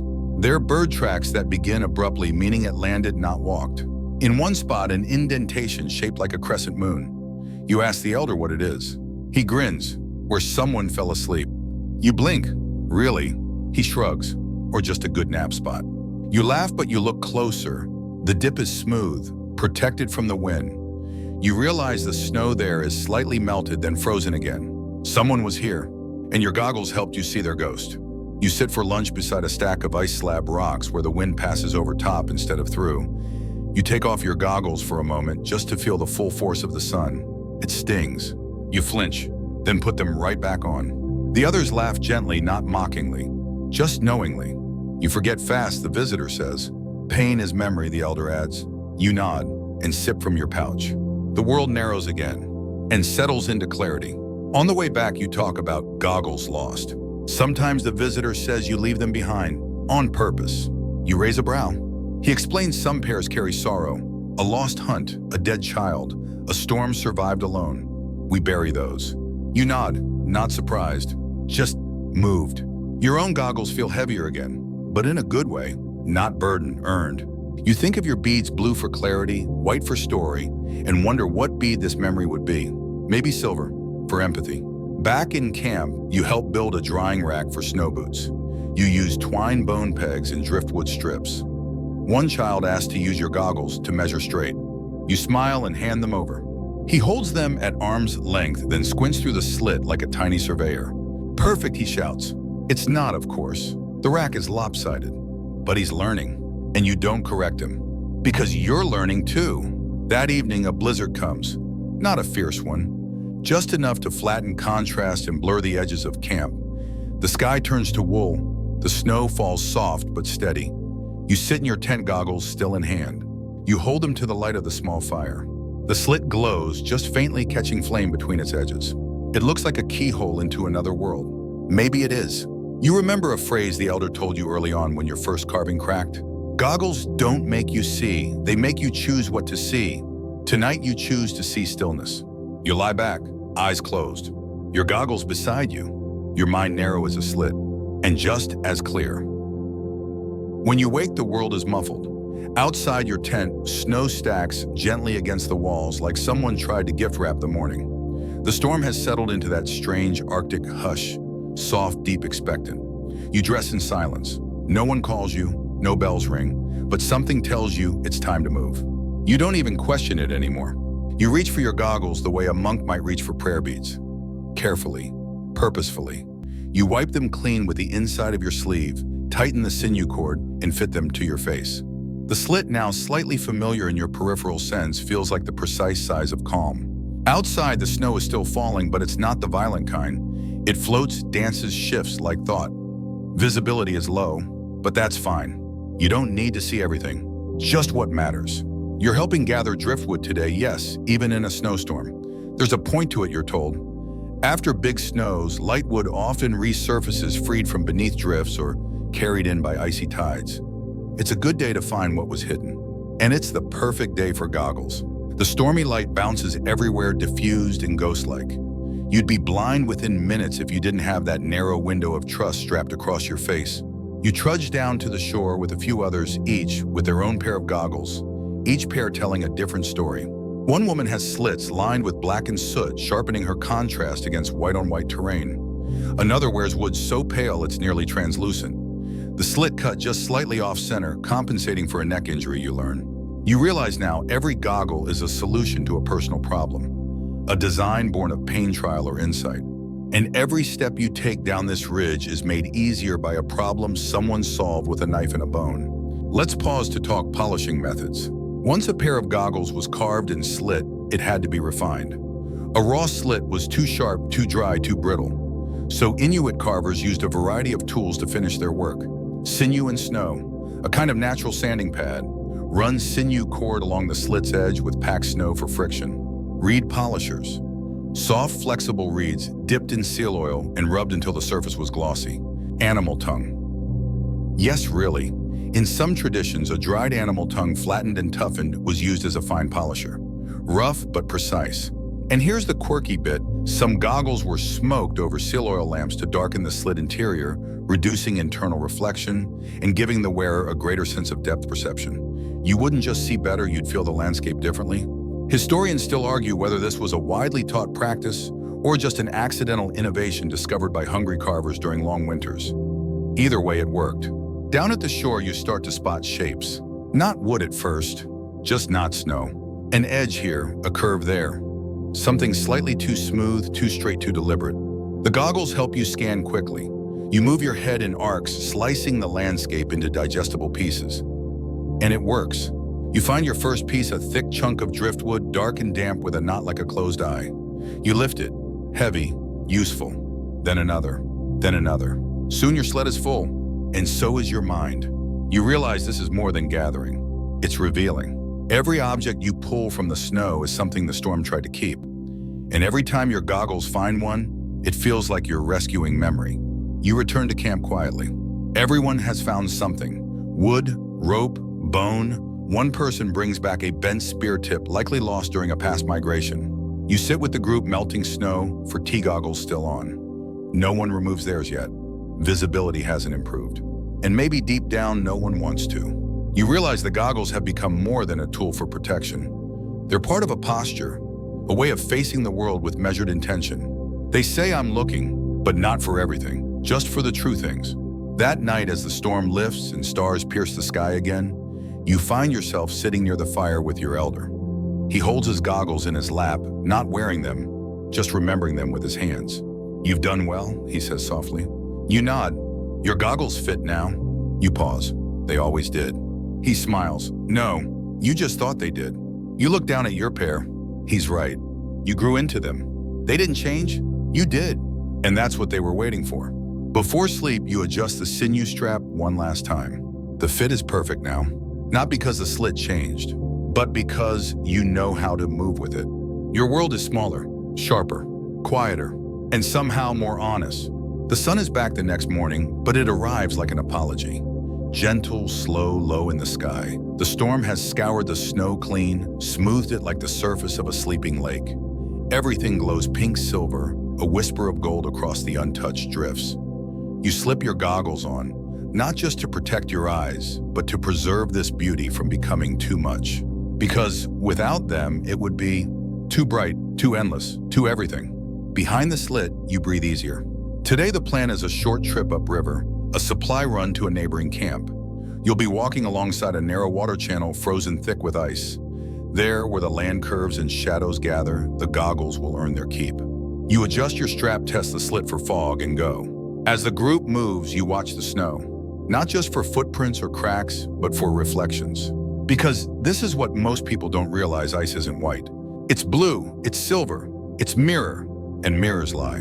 Without goggles, the snowfield becomes a theater of illusions. Light bounces from strange angles. Distances stretch like pulled taffy. A solid patch might be hollow beneath. A shadow could be a hill or a hole. The goggles take away the shimmer, the glitter, the lies, and give you truth in return. Let's talk peripheral vision. Modern humans prize it. Wide screens, full-view car mirrors, virtual reality goggles that try to encompass everything. But Inuit snow goggles do the opposite. They erase the edges of your world. And by doing so, they center you. With your field of view narrowed to what's directly in front, your body shifts its priorities. You rely more on sound, on weight, on instinct. You stop tracking everything and instead focus on the one thing you're doing right now. Fringe fact: studies on pinhole vision show it can increase task focus by up to 30%. And guess what? Your brain, freed from managing visual overload, starts noticing things like texture, temperature, and balance with heightened precision. Historians still argue whether Inuit understood this neurologically, but their experience shaped generations of designs that promoted exactly this kind of deep presence. Your goggles don't give you less. They liberate you from too much. You reach a bend in the river. The trees here grow closer together, tough willows stripped by wind, their shadows long and striped on the snow. The light is different here, dimmer, more angular. You take a step forward and stop. The goggles caught something. A ripple, a reflection that wasn't right. You crouch, brush the snow aside with a gloved hand. Beneath, a crack in the ice, thin, growing. If you'd stepped forward just another half pace. You wave the others back. The elder comes forward, sees it, says nothing, just nods. You've saved the day with a piece of carved bone, a slit no wider than a grain of rice, and your willingness to trust it. On the way back, someone asks to borrow your goggles. You hesitate for a heartbeat, then hand them over. They lift them to their face and chuckle. Feels quiet. You smile. That's exactly the point. Back in camp, a small group is gathered near a table of tools. Today, the children carve their first slits, not full goggles, yet just a test. A feel for the blade, the material, the tension of creating a space that both hides and reveals. One boy carves too fast. His slit is jagged, uneven. His sister scolds him. That won't see right. He shrugs. Maybe it'll see something different. You grin. Who's to say he's wrong? You spend the afternoon helping to smooth the slit with seal oil and a flat stone. The process is simple, meditative. As you polish, you think about how many eyes have squinted through this shape over centuries. How many hands have cut slits into driftwood, antler, ivory? All for the same reason: to see without being blinded. And it occurs to you, most tools protect us from danger. But this one, it protects us from wonder, too much of it all at once. It tempers the light so that we can appreciate it. Without flinching, without pain. It's a boundary for beauty, and a path through chaos. That night, you sit by yourself for a moment just outside the main tent, the snow glowing beneath the stars. You lift your goggles to your face, not to block the light now, but to remember it. You look through the slit, even though it's dark. And in that narrow view, you see a single star, a trail of fox prints, a bead on your strap that catches the firelight just right. You realize you've stopped craving the panorama. Now you crave the detail. And the slit is a teacher. It told you slow down. It told you look closer. It told you there is more here than you ever thought. And it was right. Dawn comes with a bite. Not the wind, it's still sleeping. Not the cold, you've grown used to it. It's the bite of knowing your time here is drawing short. The days have started to stack up behind you like the drift lines on a snowbank. You've been in this world long enough that it's no longer foreign. It's familiar. And that somehow is more disorienting than the glare ever was. You sit up, wrap your coat tight, and reach for your goggles like always. Only this time you pause. You don't put them on right away. You just look at them. Two pieces of bone curved and smoothed by hand. A slit so narrow it almost disappears unless the light hits it right. The beads on the strap, blue, white, and now red, each one added by someone else. Each one a memory pressed into color. You slip them on slowly. The world narrows. But your awareness, it expands. Today you'll be visiting a different kind of place, a cave tucked into a cliffside not far from camp. The elders say it's used for storing seasonal tools, food, even stories. But more than that, it's a place for seeing inward. You like the sound of that. You pack light, just your goggles, a blade, and a strip of dried meat tucked into your coat. The snow is firmer now, pressed flat by days of walking and wind. You recognize tracks more easily. You've started predicting how light will bend before you turn corners. The goggles don't surprise you anymore. Instead, they partner with you, a co-pilot, a lens of quiet confidence. The cave entrance is marked by a pattern of stones arranged in a circle, not to keep anyone out, just to mark intention. You duck inside. At first it's dim. You expect your goggles to hinder you, but instead they help. The slit focuses the faint light. Your eyes don't have to work as hard. The contrast pops. Inside, the walls are carved not with pictures, but with grooves. Deep, shallow, straight, curved, a tactile story. They say it's a memory cave your guide whispers behind you. Each groove was made by someone who needed to remember. Remember what? No one knows, or maybe everyone does. You run your fingers along the markings. Some are coarse rushed, others are smooth, deliberate. One feels like a wave, another like a question. And then you find one that matches your slit almost perfectly. You don't trace it with your finger. You hold up your goggles. Let the light fall through. The slit aligns. And for one quiet, wordless moment, you feel like someone long gone is looking through you. Let's talk inheritance. Goggles weren't always buried with the dead. Some were passed on, modified, made new again with each generation. A father would shave down the slit for his son. A daughter might carve her mother's initials into the inside curve. A grandparent would bead the strap with knots instead of colors, each knot representing a story only told aloud. These weren't just tools, they were legacies.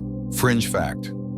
In one oral tradition from the eastern Canadian Arctic, a child was said to be born with slits already in his mind, meaning he inherited not just the goggles, but the way of seeing that came with them. Historians still argue whether these stories were metaphorical or literal descriptions of high visual acuity, but either way, they speak to a culture where vision wasn't passive, it was crafted. You spend an hour in the cave, maybe more. You lose track of time, which feels poetic given how narrow your view has become. When you finally emerge, the snow is glowing again. A beam of light cuts across the horizon like a blade laid flat on velvet. You squint instinctively, but the goggles absorb it, tame it, turn it from weapon to whisper. Your guide hands you something as you leave a bead. It's black. You ask what it means. Shadow, he says. Every site has one. You nod, then tie it next to the others. Back in camp, children are gathering around a fire for a vision game. They each take turns putting on a pair of goggles that has been smeared lightly with ash across the slit, cutting the light even more. Their challenge. Find the person silently sneaking up behind them, using only peripheral sound and footfall on snow. You watch fascinated. The goggles didn't just teach sight, they taught awareness. When it's your turn, you take the goggles, press them to your face, and everything goes dark except for one thin thread of brightness. You sit still. You listen. Crunch. Swoosh! The air stirs. You point. Laughter erupts. You were right. That night you sit near the edge of camp. Not talking, not even thinking. Just watching. Through your slit, you see the stars. One at a time. Not a sky full, just one. And then another. And then another. You're not overwhelmed. You're present. You're not amazed. You're aligned. The goggles haven't taken away the world. They've given it back to you, one detail at a time. And in this quiet, bone-frame way of seeing, you finally understand what it means to look without being blinded. By now, your fingers find the goggles without effort. The motion is no longer deliberate, it's integrated. Like drawing breath, like blinking. You wake, you reach, you wear. Not for style, not even for protection, for peace. This morning, the elders announced something unexpected. There will be a race. Not one of speed, but of perception. A series of challenges scattered across a shallow ice basin where the light plays tricks and the wind carves strange whispers into snow. Participants must move slowly, deliberately spotting and identifying tiny objects hidden in plain sight. Each competitor wears a unique pair of goggles. You volunteer without thinking. They assign you a pair from the communal stockpile, not yours. A new set. The frame is lighter. The slit is slightly curved upward like a grin. You tie it on and immediately feel off balance. The snow is brighter. The shadows seem longer. You blink, adjust. It's disorienting, but isn't that the point? To see differently. The race begins with a low drum beat made by striking frozen hide stretched over a crate. No loud yells, no starting pistol. Just a vibration that reminds you this is a sensory challenge, not a sprint. You move on to the basin. The first task locates 6 tiny carved animals hidden in the snow. The others scatter hunched, squinting through narrow slits. You do too. It takes a minute to calibrate. This isn't your field of view. The world bends where it shouldn't. But slowly your steps become sure. Your gaze becomes sure. You find the first animal, a small fox carved from driftwood, half buried beneath a snow ridge. The slit catches the curve just right. Then another, a whale, then a fish. You miss one entirely. Walk right past it. That's okay. You learn that seeing through a new slit requires not just vision, but humility. Let's talk adaptability. One of the Inuits' greatest strengths wasn't just invention, it was reinvention. Snow goggles evolved not just across generations, but within lifetimes. Hunters learned to carve multiple pairs, each tuned for different light terrain or purpose. Narrow slits for midday glare, wider slits for dusk or twilight fishing. Offset slits for mountain ridges where light bounced unpredictably. Fringe fact, in some cases elders passed down not goggles, but templates, bone, or hide patterns showing the ideal slit for different tasks. These were like vision blueprints. Use this for seal hunting. Use this for open travel. Historians still argue whether these templates were widely used or rare tools of master carvers. But one thing is certain, the Inuit understood that perception must adapt to purpose. You don't wear the same eyes for everything. And that's wisdom. Back in the race, the final task is the trickiest. Identify where the snow is thinnest just by its shadow. No poking, no stomping, no touching, only seeing through goggles. You kneel, adjust your head, let the light hit just right. The slit reveals subtle dips, lines of compression, areas where snow has drifted, lightened, deepened, or cracked. You pick a spot, mark it with a colored feather. When the final tally is called, you're one of 3 who guessed right. No prize, just a nod from the elder. And a blue bead. You smile and tie it next to the others. Later you ask if you can carve a pair for someone else. The elder agrees, but with a condition. You don't carve to match their eyes, he says. You carve to match their life. So you sit with your subject, a boy named Nuka. He's young, fidgety, curious. He moves like a question mark. Bounces when he's supposed to sit still. But his eyes always scanning, always searching. You ask him what he wants to see better. He says the things no one else sees. So you sketch a design, a longer slit, slight upward curve, slight inward tilt, a pair that limits distraction but widens the edges of attention. As you carve, others come to watch, not because it's rare, but because it's important. When you finish, you polish it with oil, tie it with fresh sinew, and hand it to Nuka. He puts them on, gasps. I can see the air moving. You look and realize so can you. That night, the sky clears again. You lie on your back, goggles resting on your forehead, not worn but held like an old friend you don't need right now but want nearby anyway. Above, the stars do their quiet, sparkling dance. You hold the goggles up to the sky, look through the slit. The stars go from scattered to focused. You see fewer, but you feel more, and you whisper not to anyone but maybe to the goggles themselves. Thank you for showing me less. Because that less was exactly what you needed. You wake to movement, not loud or urgent, just steady. The sound of sled runners dragging across snow, the creak of leather straps being tightened, the subtle thump of bundled packs landing on wood. Camp is stirring for something bigger than a walk or a game. Migration. You're not leaving today, not yet, but another group is. They've been here for weeks, resting, trading, gathering. Now their arc of travel calls them farther north. Before sunrise, they're breaking down camp. You join them not to follow, but to help. You tie on your goggles as naturally as your boots now. They sit comfortably across your nose. The slit aligns. You feel your body settle into its focused version of presence. Your eyes are quiet. Your thoughts become fewer. The snowfield stretches ahead like a clean page. You help load sleds, secure cords, and double-check supplies. Even here amid departure, you're reminded that seeing well begins with being still inside. Before they leave, the departing group lines up near the old fire pit. Each person kneels and places their goggles on the ground. It's not goodbye, it's gratitude.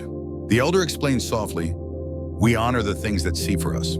Each person holds their pair for a moment longer, then stands, slips them back on, and walks into the morning light, their silhouettes stretching long and soft behind them. You watch them until they vanish. And even after, let's talk goggles as identity. Among the Inuit, goggles weren't just functional gear. They were signature items. People were often recognized not just by face or coat, but by their goggles. A certain curve meant that was Scylla's pair. A red bead must be Tunuk's. 2 slits and a chevron carving, the storyteller from upstream. In many communities, your goggles were yours alone. No one borrowed them without permission. Children learned early never to touch someone else's slit. It would be like reading a private journal or borrowing someone's voice. Fringe fact, some Inuit even placed tiny marks inside the slit itself so that only the wearer saw them. A dot, a carved glyph, a single letter. You wouldn't notice unless you wore them and looked up at just the right angle. Historians still argue whether these were meant as personal talismans, secret messages, or simply tradition. But those marks made every pair not just a tool, but a kind of wearable memory. Back in camp, you sit with a carver you haven't worked with before. He's older, quieter. His hands shake slightly when he polishes, but the results are still beautiful. You watch him finish a pair and tie them with a strap made from braided bird sinew, strong, flexible, nearly invisible. You ask who they're for. He doesn't answer. Instead, he gestures to the firelight and says, "Some goggles aren't meant to be worn, just understood." You don't fully know what he means, but you accept it. Because here, understanding doesn't always come through explanation. Sometimes it comes through the slit. That night, the village feels quieter. Not emptier, just paused. People move slower. Conversations are softer. The fire burns a little lower than usual. You sit near the edge of camp, carving a small pendant from bone, a gift for someone you've grown close to maybe, or maybe just for yourself. A circle, a slit carved in the middle, a miniature tribute. You run your fingers over the edge, then try something. You hold it up to your eye, look through the tiny slit. Everything blurs, but one star sharpens. And just like that, you feel like you're wearing your goggles again, even though you're not. You lower the pendant, smile. You've learned to narrow your gaze even without help. Before bed, you check your own goggles one last time. The strap is worn now, a little frayed at the edge. The bone is smooth from so many hands. The slit, perfect. You think about the first day you put them on. How strange it felt, how small the world became. And now, that smallness feels like clarity. That slit gave you more than a way to see the snow. It gave you a discipline for your senses, a new relationship to attention. It gave you the ability to look at the overwhelming, the blinding, the dazzling, and say, "No, I'll take just a piece." And that piece was always enough. This morning, a mist rolls in. Not a storm, not snow, just low, dense air that blurs everything into smudges. The landscape softens and the edges of tents and sleds dissolve into shifting silhouettes. You open your eyes and feel like you're waking inside a painting. One with too much brushstroke and not enough shape. Perfect conditions for goggles. You slip yours on without ceremony. The slit as always anchors the chaos. The mist is still there, but now it has structure. You can see where shadow begins and ends, where drifts slope, where figures move with purpose. Someone waves from the edge of camp, your guide for the day. You're not carving today, you're listening. Because goggles don't just teach sight, they teach story. You follow the guide to a small outcropping beyond the far ridge, a place the kids call the echo teeth because the rocks stick up like fangs. The wind whistles strangely here, and the snow carries sound in ways you haven't heard before. The guide stops, sits, says nothing. You sit too. He doesn't begin with a lesson. He begins with a pause, a long one. Long enough for your goggles to fog slightly, then clear. Long enough for your breath to settle. Then he says, "Do you know what the first slit was made for?" You shake your head. Not the sun, not the snow. It was made for a voice. Let's talk origin stories. Some Inuit legends say that the first goggles weren't carved for light, but for focus. A way to hear a story without distraction. Elders would wear them while listening to oral tales, narrowing vision, so the ears and mind stayed sharp. It's said the slit helped you see the fire, the face of the speaker, and nothing else. Only later did people realize the same tool worked just as well outdoors. Fringe fact, some elders carved listening goggles with no slit at all, just a shape that hugged the face, pressing gently at the temples. A way of saying, close your eyes, let your other senses widen. Historians still argue whether this practice was symbolic, ritualistic, or functional. But in a culture where listening was survival, goggles were never just for sight. They were filters for presence. Your guide tells you a story. No preamble, no title, just starts. It's about a hunter who wore goggles with slits shaped like waves. Not straight lines, curves. Everyone laughed at him, said they would distort his vision. And maybe they did. But the hunter saw things no one else did. Birds flying lower before storms, cracks forming in moonlight. A shadow that turned out to be a bear moments before it moved. In the end, the hunter saved the village from a collapsing ice shelf because he saw the shimmer shift just wrong. The village carved his goggles into stone. They still exist, the guide says, buried beneath the sea, waiting for someone who sees like he did. You sit in silence after that. The mist wraps around you. A dog barks faintly somewhere behind. Snow falls barely, like it's trying not to interrupt. You look through your goggles again. Everything is muted, but not dull. Muted like a whisper. Muted like kindness. Muted like memory. When you return to camp, you walk past children practicing tracking drills. One has goggles painted with stripes. Another's pair is tied with cord made from dyed sinew blue-green-red. One pair is unfinished, still rough, one side chipped. The wearer grins. These are practice goggles, she explains, to see my own mistakes. You pause. Consider that. Then walk on, humbled. You're invited to a feast that evening. A small one, not for celebration, but for sharing light. There's dried meat, warm soup, bits of fish wrapped in fat, and each person wears their goggles during the meal. Why? To eat slower, to notice flavors, to talk less, listen more. Someone plays a soft drum. Another hums. You chew gently, watching the flicker of the fire through your slit, the shadows dancing in arcs. Someone places a green bead on your mat. For quiet joy, they say. You don't ask what you did to earn it. Maybe it was just sitting. Maybe that's enough. Later, you polish your goggles again, the straps starting to fray near the knot. You could replace it, but instead you wrap it in hide, reinforce it without erasing it. Like everything else here, imperfection isn't failure. It's history. The slit too has changed. Slightly wider than when you started. Shaped by fingers, friction heat. A different tool now because you're a different wearer. You run your thumb across it. Breathe and whisper to yourself, I see what matters. Because you do. You've been taught not just how to filter light, but how to curate your attention. And that might be the rarest skill of all. You wake to laughter, real ringing, unfiltered joy bouncing off snow and ice like sunlight. It's coming from near the tents where two kids are sliding down a snowbank on a flat piece of polished bone. One wears goggles, the other doesn't. Guess which one veers off course? You smile as the goggled child carves a perfect path, steering with their shoulders, adjusting their vision without even thinking. Not because the goggles let them see more, but because they saw smarter. You rise, stretch, and reach for your goggles. The slit greets you like an old friend, reliable, steady, unflashy. You slip them on. The world contracts and deepens. Today, the elders are preparing for a special task repair day. Goggles, sled parts, boot soles, knife handles, all things worn by wind and use will be assessed, mended, or retired. You're invited to assist. Check the goggles first, someone says. They speak louder than most tools. You sit at a long bench. A pile of worn pairs rest before you. Some are cracked, some chipped, some bent by age or accident. You hold the first pair up to the light.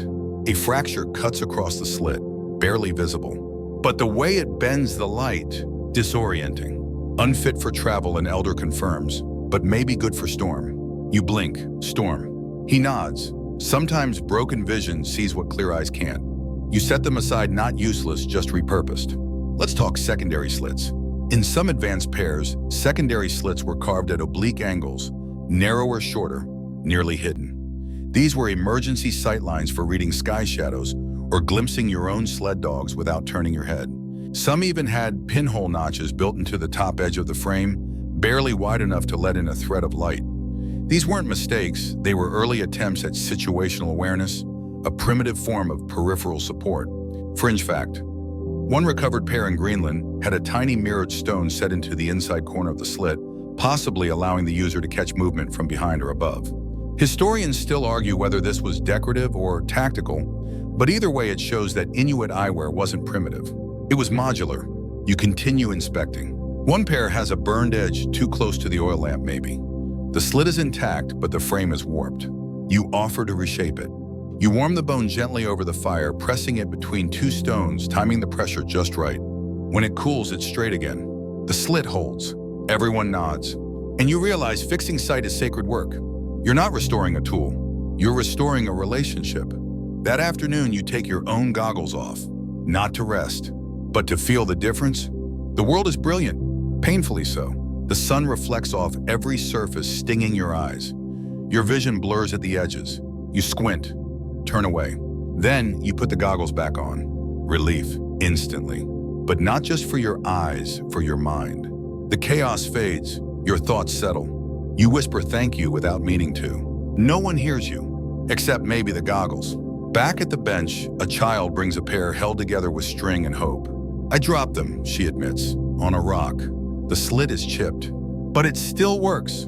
You could recarve it, but instead you trace it gently and ask, have you seen something important through this? She nods. Then maybe we don't fix it, you say. She beams. You tie a new knot in the strap and hand them back, because not all damage needs undoing. Sometimes it just needs recognition. That evening, people gather to share their goggle lessons. Not stories, lessons. One man says he learned to trust shadows more than light. A girl says she found her missing dog because of a bead swinging in her periphery. A hunter shares that he can now hear direction more clearly because his eyes are no longer greedy. You share too, quietly. You say, I used to think seeing was about light. Now I know it's about choice. The circle goes still. And someone ties a silver bead onto your strap for knowing when to look away. You don't cry, but you feel something loosen in your chest. Like gratitude taking off its coat and staying a while. That night you fall asleep with your goggles in your hand, not worn, not stored, just held. Like a story you're not quite finished telling. Like a truth you're still learning how to see. And as your breath slows and your thoughts blur into dreams, the last thing you remember is the shape of that slit and how it held back the world, just enough for you to find your place in it. The sky wakes first. It stretches in gradients, indigo thinning into dusty rose pale gold, brushing the edges of distant clouds. You sit up slowly, savoring the ache in your legs, the stiffness in your fingers, the way your body feels used. Not worn out, just participated in. Your goggles rest near your pillow, cradled in a fold of hide. You take a breath before touching them, like greeting a partner after a quiet shared dream. Today is the long walk, a ceremonial loop around a snow corridor marked by carved stones and invisible memories. You won't speak. No one will. It's a ritual of observation. Each walker wears their own goggles. Each slit tells a different version of the trail. As the group gathers, you notice the variety more than ever before. Some wear goggles with twin slits, giving two narrow views like dual channels. Others have one wide curve like a crescent moon. A few wear asymmetrical pairs, different shapes for each eye. You take your place in the line, your goggles go on. The world contracts and deepens. The walk begins, no words, just breath, footsteps, wind. The silence isn't awkward, it's generous. It leaves space for noticing, for appreciation. The crunch of snow underfoot becomes music. The distant bark of a fox sounds like punctuation. The slit forces you to move your head like a scanner. You take in the trail one slice at a time. At first this feels limiting, but then you realize you're paying attention, not glancing, not scanning. You're committing. Let's talk snow blindness one last time, because it's not just a condition, it's a metaphor. Inuit understand that being overwhelmed by light, by information, by urgency can be just as dangerous as physical harm. Snow blindness is a warning that too much of anything, even beauty, can leave you stumbling. And goggles, they're the cure, not by adding, but by subtracting. Fringe fact, some Inuit myths describe snow blindness as a spirit, a shapeshifter who lures with radiance, then steals your clarity. The only protection, a slit, a veil, a boundary drawn not across the eyes but the soul. Historians still debate whether this myth originated with pre-goggle cultures or emerged afterward to explain the tool's power. Either way, it reflects a truth. What you block out matters as much as what you let in. Halfway through the walk, you pause at a stone marker, weathered, covered in frost. Through your slit, it looks taller, more deliberate. A sculpture shaped by the light it blocks. You touch it with a gloved hand. Someone behind you does the same. No words, just acknowledgement. You realize this whole trail is built for that. Tiny moments of awareness curated by limitation. The slit doesn't hinder, it guides. When you return to camp, no one claps, no one celebrates. Instead, each person takes off their goggles and lays them down on a shared cloth circle. A patchwork of vision, a museum of how we've all seen. You hesitate, then gently place yours among them. And for the first time since arriving, you see them as separate from yourself. Not an extension, but a chapter. And you realize something else. You're almost ready to go. That evening, you sit with your mentor by the fire. The flames are low, the goggles have been retrieved, tied, packed. Yours are near your knee, but not on your face. You ask, how do I know I've learned enough? He doesn't answer at first, just pokes the fire, then says, when you can leave the slit and still choose what to see. You nod. You understand? Not everything, but enough. Later in your tent, you hold your goggles one last time before sleep. You trace the edge of the slit. You feel the scratches, the wear, the weight, but mostly you feel trust. Not in the tool, in yourself, because you no longer need the slit to focus. The slit has trained you to be the slit, and that's something you'll carry long after the snow. The next morning, your departure is quietly understood. No big send-off, no speeches, just nods, handshakes, and the subtle glances of people who know what it means to come and go with respect. You've packed lightly, your gear is ready, your boots have been dried by the fire, and your goggles. They're in your hands. You hold them a moment longer than usual. They're not just equipment anymore. They're a conversation you've been having for weeks. A mentor, a mirror, a boundary, a window. You tie them on snug behind your head. The slit rests exactly where it belongs. You step out into the open and begin your walk back into the world beyond. The snow today is calm. No storms, no mist, just endless softness and open scroll waiting to be read one line at a time. Through the slit, you see it with reverence. A dip in the terrain, a ridge of ice hardened overnight, a trail of hair tracks so delicate they look painted. You're walking a familiar route now, but you're seeing it as though for the first time because you are different. Your gait is smoother, your shoulders relaxed, your gaze steady, controlled, almost instinctual.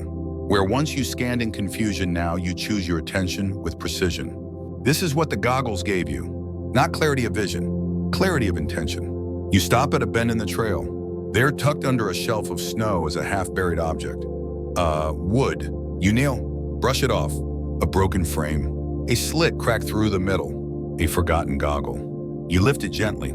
The strap is long gone. The wood is split, but the slit, despite its damage, still filters the light. You smile and leave it there. Not everything needs fixing. Some things are meant to rest as reminders. Let's talk legacy. When an Inuit child received their first goggles, it wasn't just protection, it was a rite of passage. A quiet signal that they were ready to see the world with focus, that they had earned the right to be selective. Some families passed down goggles for generations. Others buried them at sea when the wearer died, offering them back to the light they once tamed. A few burned them in ceremonial fires, letting the slit dissolve into smoke, releasing the way of seeing to the sky. Fringe fact. One oral tradition tells of a woman who, upon reaching old age, carved a slit in stone too heavy to wear, but designed for her grandchildren to look through once in their lives. To see how she saw, they'd say. Historians still argue whether this story is literal, symbolic, or both. But you understand now. The slit is the story, and the wearer, they're just the reader. You walk until the sun hangs just overhead. The snow warms faintly under your feet. You take a break, sip water, and pull off your goggles. Not because you have to, but because you want to see both ways, with the filter and without. And when the full light hits your face, it no longer overwhelms you, because you don't look everywhere anymore. You look with purpose. You blink, then put the goggles back on, and continue. Near the end of the trail, you find a rock you recognize, your first real landmark from those early clumsy days. You remember squinting at it, mistaking it for a shadow, tripping maybe. Now, you step around it smoothly. The snow crunches just once, and it feels like punctuation. When you reach the supply cache where your journey began, there's no crowd, no applause, no fire waiting. Just a simple hut and your own breath. But inside that breath, calm, pace, clarity. And something else, a memory that lives not in photos or notebooks, but in how you now see. That evening, you sit alone with your goggles across your knees. You take a small stone from your coat pocket, carve a single line into the inner rim of the slit. Not for decoration, not for tracking, just a note to the future. To say I was here, I learned to see. Then you tie a final bead to the strap. Clear, no color, just light. And for the first time in your life, you close your eyes and see nothing and everything at once. That night, sleep comes slowly, not because of restlessness, but because part of you doesn't want the day to end. You lie in your bedroll, eyes closed, goggles nearby, and realize that you're holding onto the silence like it's a thread you're afraid to let slip. But eventually, your breath evens out, and you dream, not of cities, Not of people, but of light. Filtered, controlled, respected. You wake early. The sun's barely nudging the horizon, casting long shadows over everything. The cold has returned, not cruel, just sharp. A reminder that the Arctic doesn't stop being itself just because you're leaving soon. You don't put your goggles on right away. Instead, you sit with them. You lay them on your palm, study the surface, the edge, the way the slit has been worn down ever so slightly where your thumb always rests. You think about the slit more than ever this morning. How it started as a mystery, then became a tool, then a habit, then a philosophy. Now, it's something deeper still, a frame for thought. You're invited to visit one last elder. She hasn't spoken to you before now. Her face is lined like a weather map, eyes sharp even beneath the weight of decades. She's carving something small, a pendant, you think, or maybe a toy. She gestures for you to sit. You do. She hands you a pair of goggles, small, old. The slit is nearly invisible, no beads, no markings, but they feel powerful. You hold them gently. They're mine, she says. Her voice is low, dry like snow sifted through antler combs. You start to hand them back. She raises a finger. Wear them. You hesitate. Then obey. You slide them on. The world changes. Not in brightness, not in sharpness, but in weight. Everything feels closer somehow, denser. The air sits differently. The way light lands on snow seems slower. You blink, but the goggles hold the rhythm of the day in place. They were carved when I lost my mother, she says. You turn your head slowly. Look at her. I wore them every day for a year to see only what I could handle. You don't say anything, because what is there to say? Some slits aren't for protection. They're for grieving. Let's talk about emotion goggles. Yes, that's a real phrase. Inuit believed that certain goggles carried emotional states. Not magic, not superstition, just association. If you wore a pair through a hard season, that pair absorbed it, kept it. And when you passed it on, the next wearer might feel some of that weight. Fringe fact. In some communities, there were designated mourning goggles designed with longer slits and downward angles. They limited peripheral vision and subtly tilted the head downward, a built-in posture of grief. Historians still argue whether this was intentional, psychological, or accidental. But everyone agrees these goggles change people. You take the elder's goggles off slowly. Hand them back with both hands. She nods once, then says, "They're too small for you anyway," and smiles. That afternoon, you return to the spot where you carved your first slit. The wood chips are long gone, the tools packed. But you remember the shape of that moment, the uncertainty, the concentration, the surprising calm. You sit in the snow, pull out a piece of scrap driftwood, begin to carve. You don't know what this pair will be for. You don't know who will wear it, but you shape it carefully, with the attention of someone who understands what a slit really is. Not a line, a threshold. You finish the rough shape, polish it gently. Leave the slit incomplete, just a shallow guide. Then you bury it halfway in snow tip facing skyward. Someone else will find it, someone else will finish it, and maybe they'll see what you saw, or something else entirely. Because that's the other lesson the goggles taught you. No two visions are the same, and that's the point. That evening, the wind picks up. You walk the ridge one last time. The sky is clear. Every star flickers like a bead strung across the dark. You wear your goggles, but now you know. You could take them off and still choose your light, still choose your shadow, still choose what to let in and what to leave shimmering at the edge of your vision. You wake to footsteps, not urgent, just purposeful. A small group preparing for a journey. The soft thud of boots packing snow, the shuffle of a sled being turned. You recognize the rhythm before you even open your eyes. You sit up slowly, rub your face. The goggles are there, of course, right beside your sleeping mat. But today you don't reach for them immediately. You sit quietly and just look. And the light, it doesn't overwhelm you because you're not trying to take it all in. You're simply asking what's worth seeing right now. You're helping pack supplies today. Mostly light gear, small bundles of dried meat and fish, rolled hides, a toolkit or two. One of the children helps you. He has new goggles, freshly carved. You recognize the design, it's your own. The test pair you started carving, the one you left buried in the snow. They found it, finished it. He's wearing it like it's always been his. You ask, how do they feel? He shrugs. They see what I want them to. That's a better answer than anything you could have given. The elder walks over and hands you a final task. Carry one of the old pairs to the top of the ridge. Leave them where they'll be needed, he says.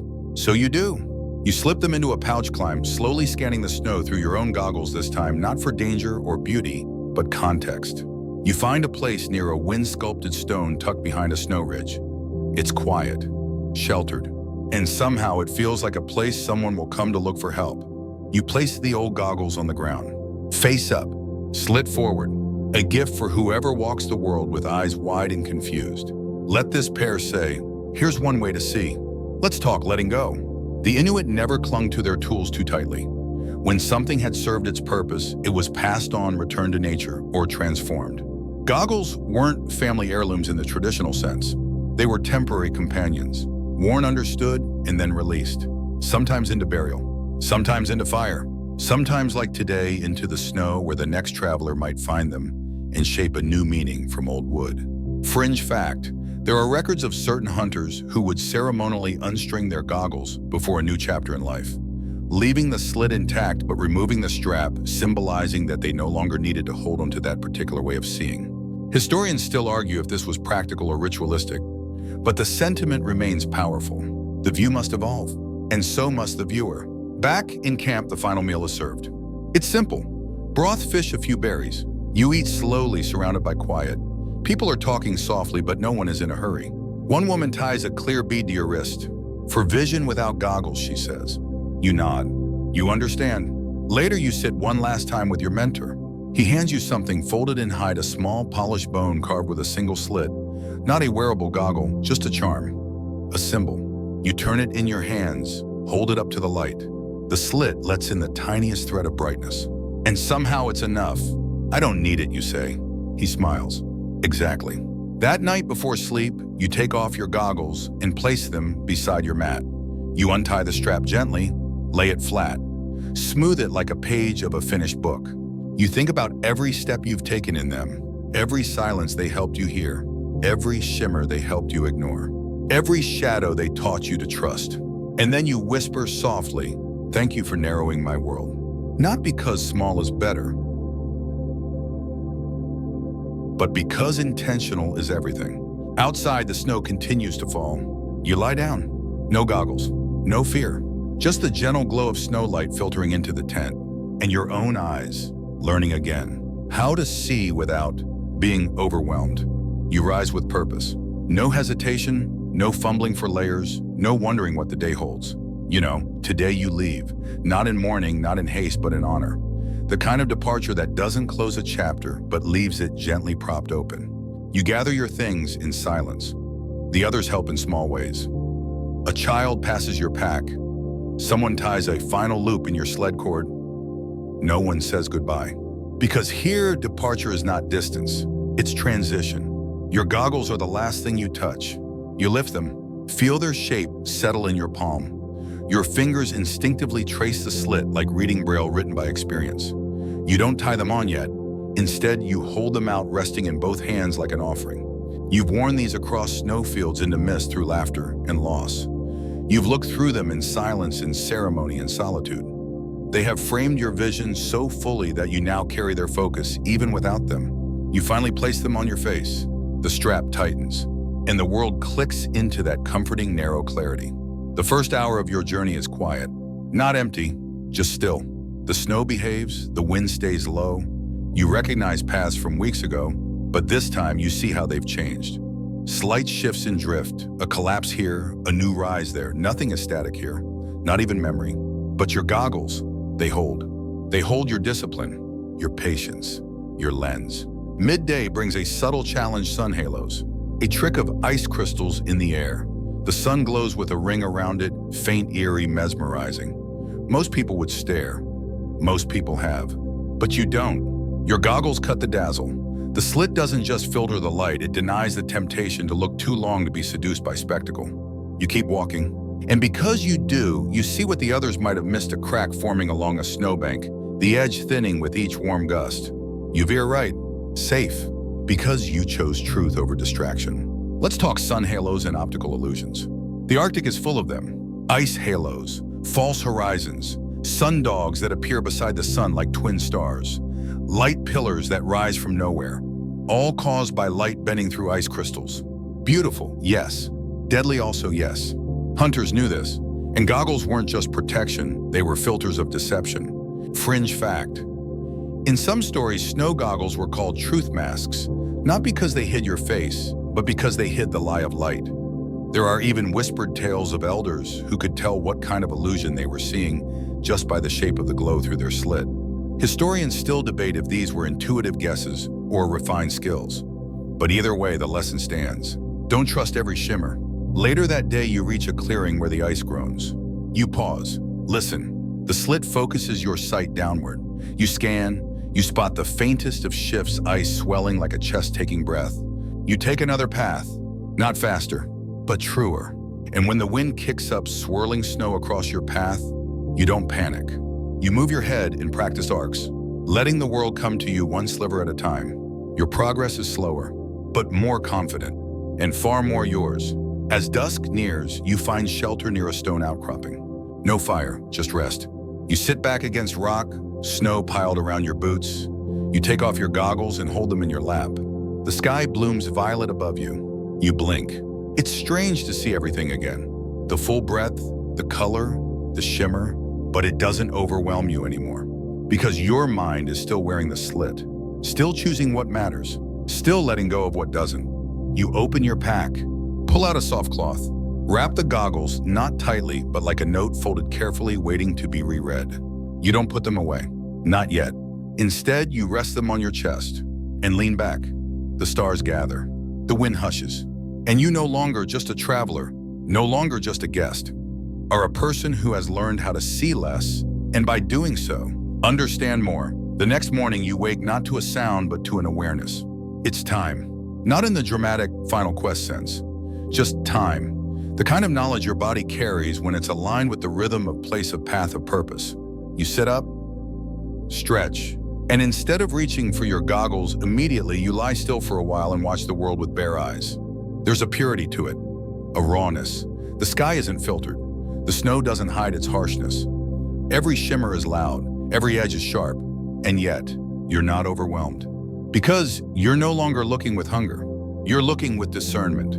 You pack your gear slowly, reverently. Your goggles come last as always. They rest in your hand like a sentence with no punctuation. Not quite finished, not quite needing to be. Today you decide you won't wear them right away. You'll carry them. Let your eyes test their memory. Let your instincts do the work. You tuck them into your coat and begin. The trail today is long but familiar. Each curve, each drift, each wind-polished ridge recognizable. And yet, new, because you're seeing them with different eyes now. You still scan like you're wearing the slit, still move with precision, still edit the unnecessary. That's what the goggles taught you best. How to choose your attention. By midday, the light sharpens again. The sun hangs low but fierce. The snow reflects it back like a mirror without mercy. Your eyes water. You pause. Slip the goggles on. The world narrows, softens, focuses. A breath leaves your body, not of relief but of alignment. You'd forgotten how much these bone-framed windows calm your senses. But it's not dependence. It's dialogue. You know now you don't need them. You welcome them. Let's talk trust. Because that's what goggles really are in the end. A pact. You as the wearer trust the carver. You trust that the slit is the right size, that it'll let you see enough but not too much, that it'll guide your focus instead of stealing it. And over time, you start to trust yourself, your ability to notice, to turn your head instead of flailing your eyes, to slow down rather than speed up, to step with intention, not reaction. Fringe fact, in some northern regions, goggles were blessed not for magic, but to remind the wearer you've earned this sight. A simple phrase, but a powerful one. In the afternoon, a wind picks up. Not a storm, just a spirited breeze that tests your stride. You lower your head slightly, let the slit lead. Visibility drops, but you keep walking. Because now you know, the path isn't something you see, it's something you feel your way into.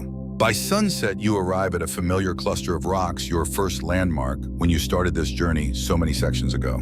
You laugh, because it looks so small now, so simple. You remember squinting at it through brand new goggles, unsure if it was a rock, a sled, or a seal. Now you know its silhouette by heart. You sit beside it.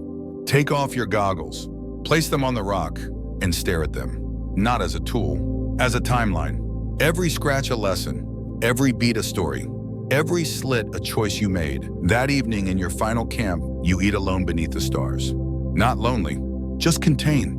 Like a good slit, just wide enough for what matters. You chew slowly. Listen to snow settle around your tent. And when you lie down, the goggles stay close. Not worn, not packed, just present. Like a book you've finished but aren't ready to shelve. Because sometimes the best stories, you reread them with your eyes closed. Dawn is late today, or maybe you're early. The sky hasn't yet shaken off its night, and you sit outside your shelter, wrapped in stillness. There's a breeze, but it doesn't nudge, doesn't urge, just lingers. You've eaten, packed, prepared. All that remains now is to cross the final stretch. A long ice plain, flat open, deceptive. One of the most dangerous kinds of terrain, and one of the most beautiful. You take out your goggles. Your fingers hover over the strap. But today, you try something different. You lift them and hold them in front of your eyes, not worn, just framed, letting the slit act as a viewer, a filter, a choice, not a requirement. You step forward. The ice plane stretches ahead so wide it could swallow a mountain and still have room for more sky. But you don't panic. You don't rush. You use the tools you've earned. You use the slit to shape your vision, like a camera narrowing its frame. You scan with patience. Observe with economy. Choose with confidence. This is what goggles gave you, not better eyesight, but refined attention. You walk. Halfway across, a mirage appears, a shimmer in the distance, an illusion of motion. You stop. Breathe. Raise your goggles. Look through the slit. The shimmer vanishes. The truth holds. It was light bouncing off a patch of melting frost. No danger. No promise. Just distraction disguised as beauty. You lower the goggles again. Keep walking, because you know better now. Let's talk illusion versus insight. In the Arctic, even clarity is suspect. Light lies, snow hides. What you think you see may not be what's there. But Inuit goggles don't just block light. They train your judgment. They teach you to pause, to verify, to question the obvious. Fringe fact. Some hunters would carry 2 pairs of goggles, one slit, narrow, one slit wide, just to compare versions of reality. They would look through one, then the other before deciding where to step, shoot, or sleep. Historians still argue whether this was practical or ritual, but you can feel the genius behind it. Compare filters, discover truth. That's not just survival. That's philosophy. As you near the end of the ice plain, the land begins to change. Snow gives way to firmer ground. The wind feels warmer barely, a promise of something else ahead. You stop one last time. Turn around. Look back. The trail behind you is faint, barely visible, but you can see each curve, each step, not with your eyes, with your memory. Every moment you wore the goggles, they were shaping how you would remember the world. And now that memory is clear and deliberate and yours. At the edge of the plain, there's a lone post, not tall, just a stick in the ground. But you understand what it is, a marker left by someone before you. To say I was here, you reach into your pack, take out a spare piece of cord, and your oldest bead, the first one, the blue one. You tie it to the post, not to be found, not to be claimed, just to leave behind the moment you became someone who knew how to see. You don't look back again. You don't need to, because the slit has done its work. And so have you. You walk forward, goggles in hand, eyes wide, but heart still focused. Because even without the frame, you know how to frame your own sight. And that will guide you from here. You walk now with ease. The snow grows thinner. Tufts of dark earth peek through the white like secrets resurfacing. The wind softens, carrying the smell of pine. You didn't notice the change as it happened, but here it is, the world warming around you. You pause, take one long breath, then slip your goggles into your pack. You don't need them anymore, not because the light is gone, but because you've learned how to carry the slit within you. You step forward. At the next camp, people speak a different dialect. Their tools are shaped differently. Their sleds are built with narrower runners. But the goggles, still there. Different slits, different materials, same story. You speak a few words, share a smile, sit by their fire. When they ask what brings you, you gesture to the sky and say simply, I came to learn how to see. They nod. That's enough. That evening, someone hands you a pair of glass goggles, modern, synthetic tinted. Try them, they say. You do. They're sleek, comfortable. They block light perfectly, but you frown. Something's missing. The world looks flat, over-filtered, clean but distant. You take them off, pull out your old goggles, bone, scratch-worn, the slits shaped by hands and thought and time. You look through them. The world narrows, deepens, returns. You smile. You've outgrown the need for perfection. Now you crave presence. Let's talk integration. The purpose of any great tool isn't to become a crutch. It's to become a teacher.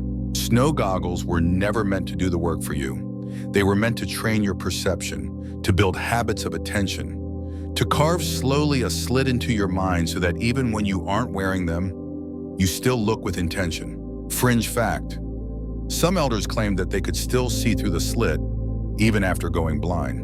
Not physically, but in memory. They knew what to look for because they'd practiced looking with limits. Historians call it poetic, but you call it true? That night, you lie beside the fire and take inventory of your body, of your mind, of your seeing. You think of every moment you looked through that slit, the first disorienting glare, the fox that almost disappeared, the cracked ice you sidestepped, the tears you shed behind bone and leather, the silence that shaped your soul. And you understand deeply that your goggles were never about snow or light or even survival. They were about this moment, this knowing, this calm. You dream of ice, but it doesn't blind you. You move through it freely, eyes open, nothing hidden. You see trails, you see truths, you see yourself, and for once there's no urgency, because you trust your own vision now. You trust your ability to frame the world wisely, to choose focus over frenzy, to welcome silence over noise. And when you wake, the sky is already light. You pack quietly. Tuck your goggles deep in your bag, not out of sight, but next to your chest.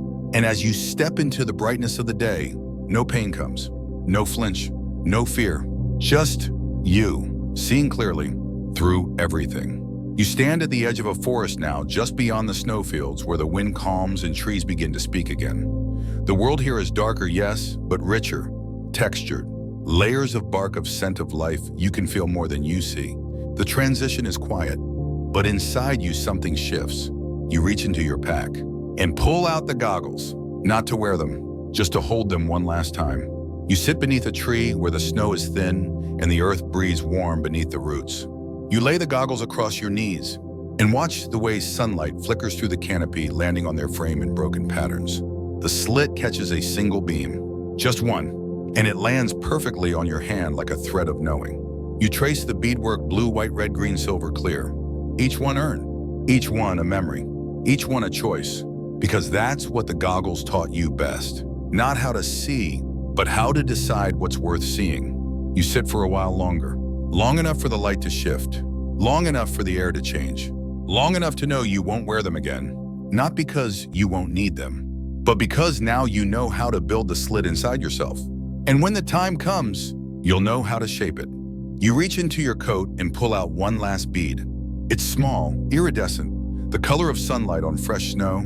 You tie it to the goggles strap, not for protection, not for remembrance, but for completion. Then you place the goggles back in their wrap, fold it gently, place it in your pack, and stand. The walk out of the forest is slow, deliberate, weightless. You pass through branches like stepping through a veil. The wind quiets. The birds call. The earth accepts your footsteps with softness. And ahead there's no trail. But that doesn't matter. Because now you walk not by map, not by direction, not even by slit, but by attention. By knowing what to look for. By trusting that you'll see what matters when it appears. And letting everything else gently fall away. Wind down 300 words. And now that we've reached the end of our long, snow-covered journey together, you can let your breath slow. Let your thoughts soften. You've seen so much, more than you expected, more than you asked for, but not more than you could hold. Because all along the slit, narrow, simple, steady was reminding you you don't have to look at everything. You don't have to carry the whole horizon, just the piece that matters. So as your body relaxes and your shoulders release, imagine that slit now still hovering somewhere in your mind. Not carved in bone, but carved in you. Let it filter the noise. Let it guide your breath. Let it say, this moment matters. This stillness is enough. The snow is far behind you now, but its silence stays. Its lessons are tucked between your thoughts like beads on a string. And you are exactly where you should be. So let your eyes grow heavy. Let the story dissolve into warmth. And if your dreams take you back across those wide fields of snow, let them come. Let them teach. Because now, even asleep, you'll know how to look gently, wisely, through the slit. Sweet dreams.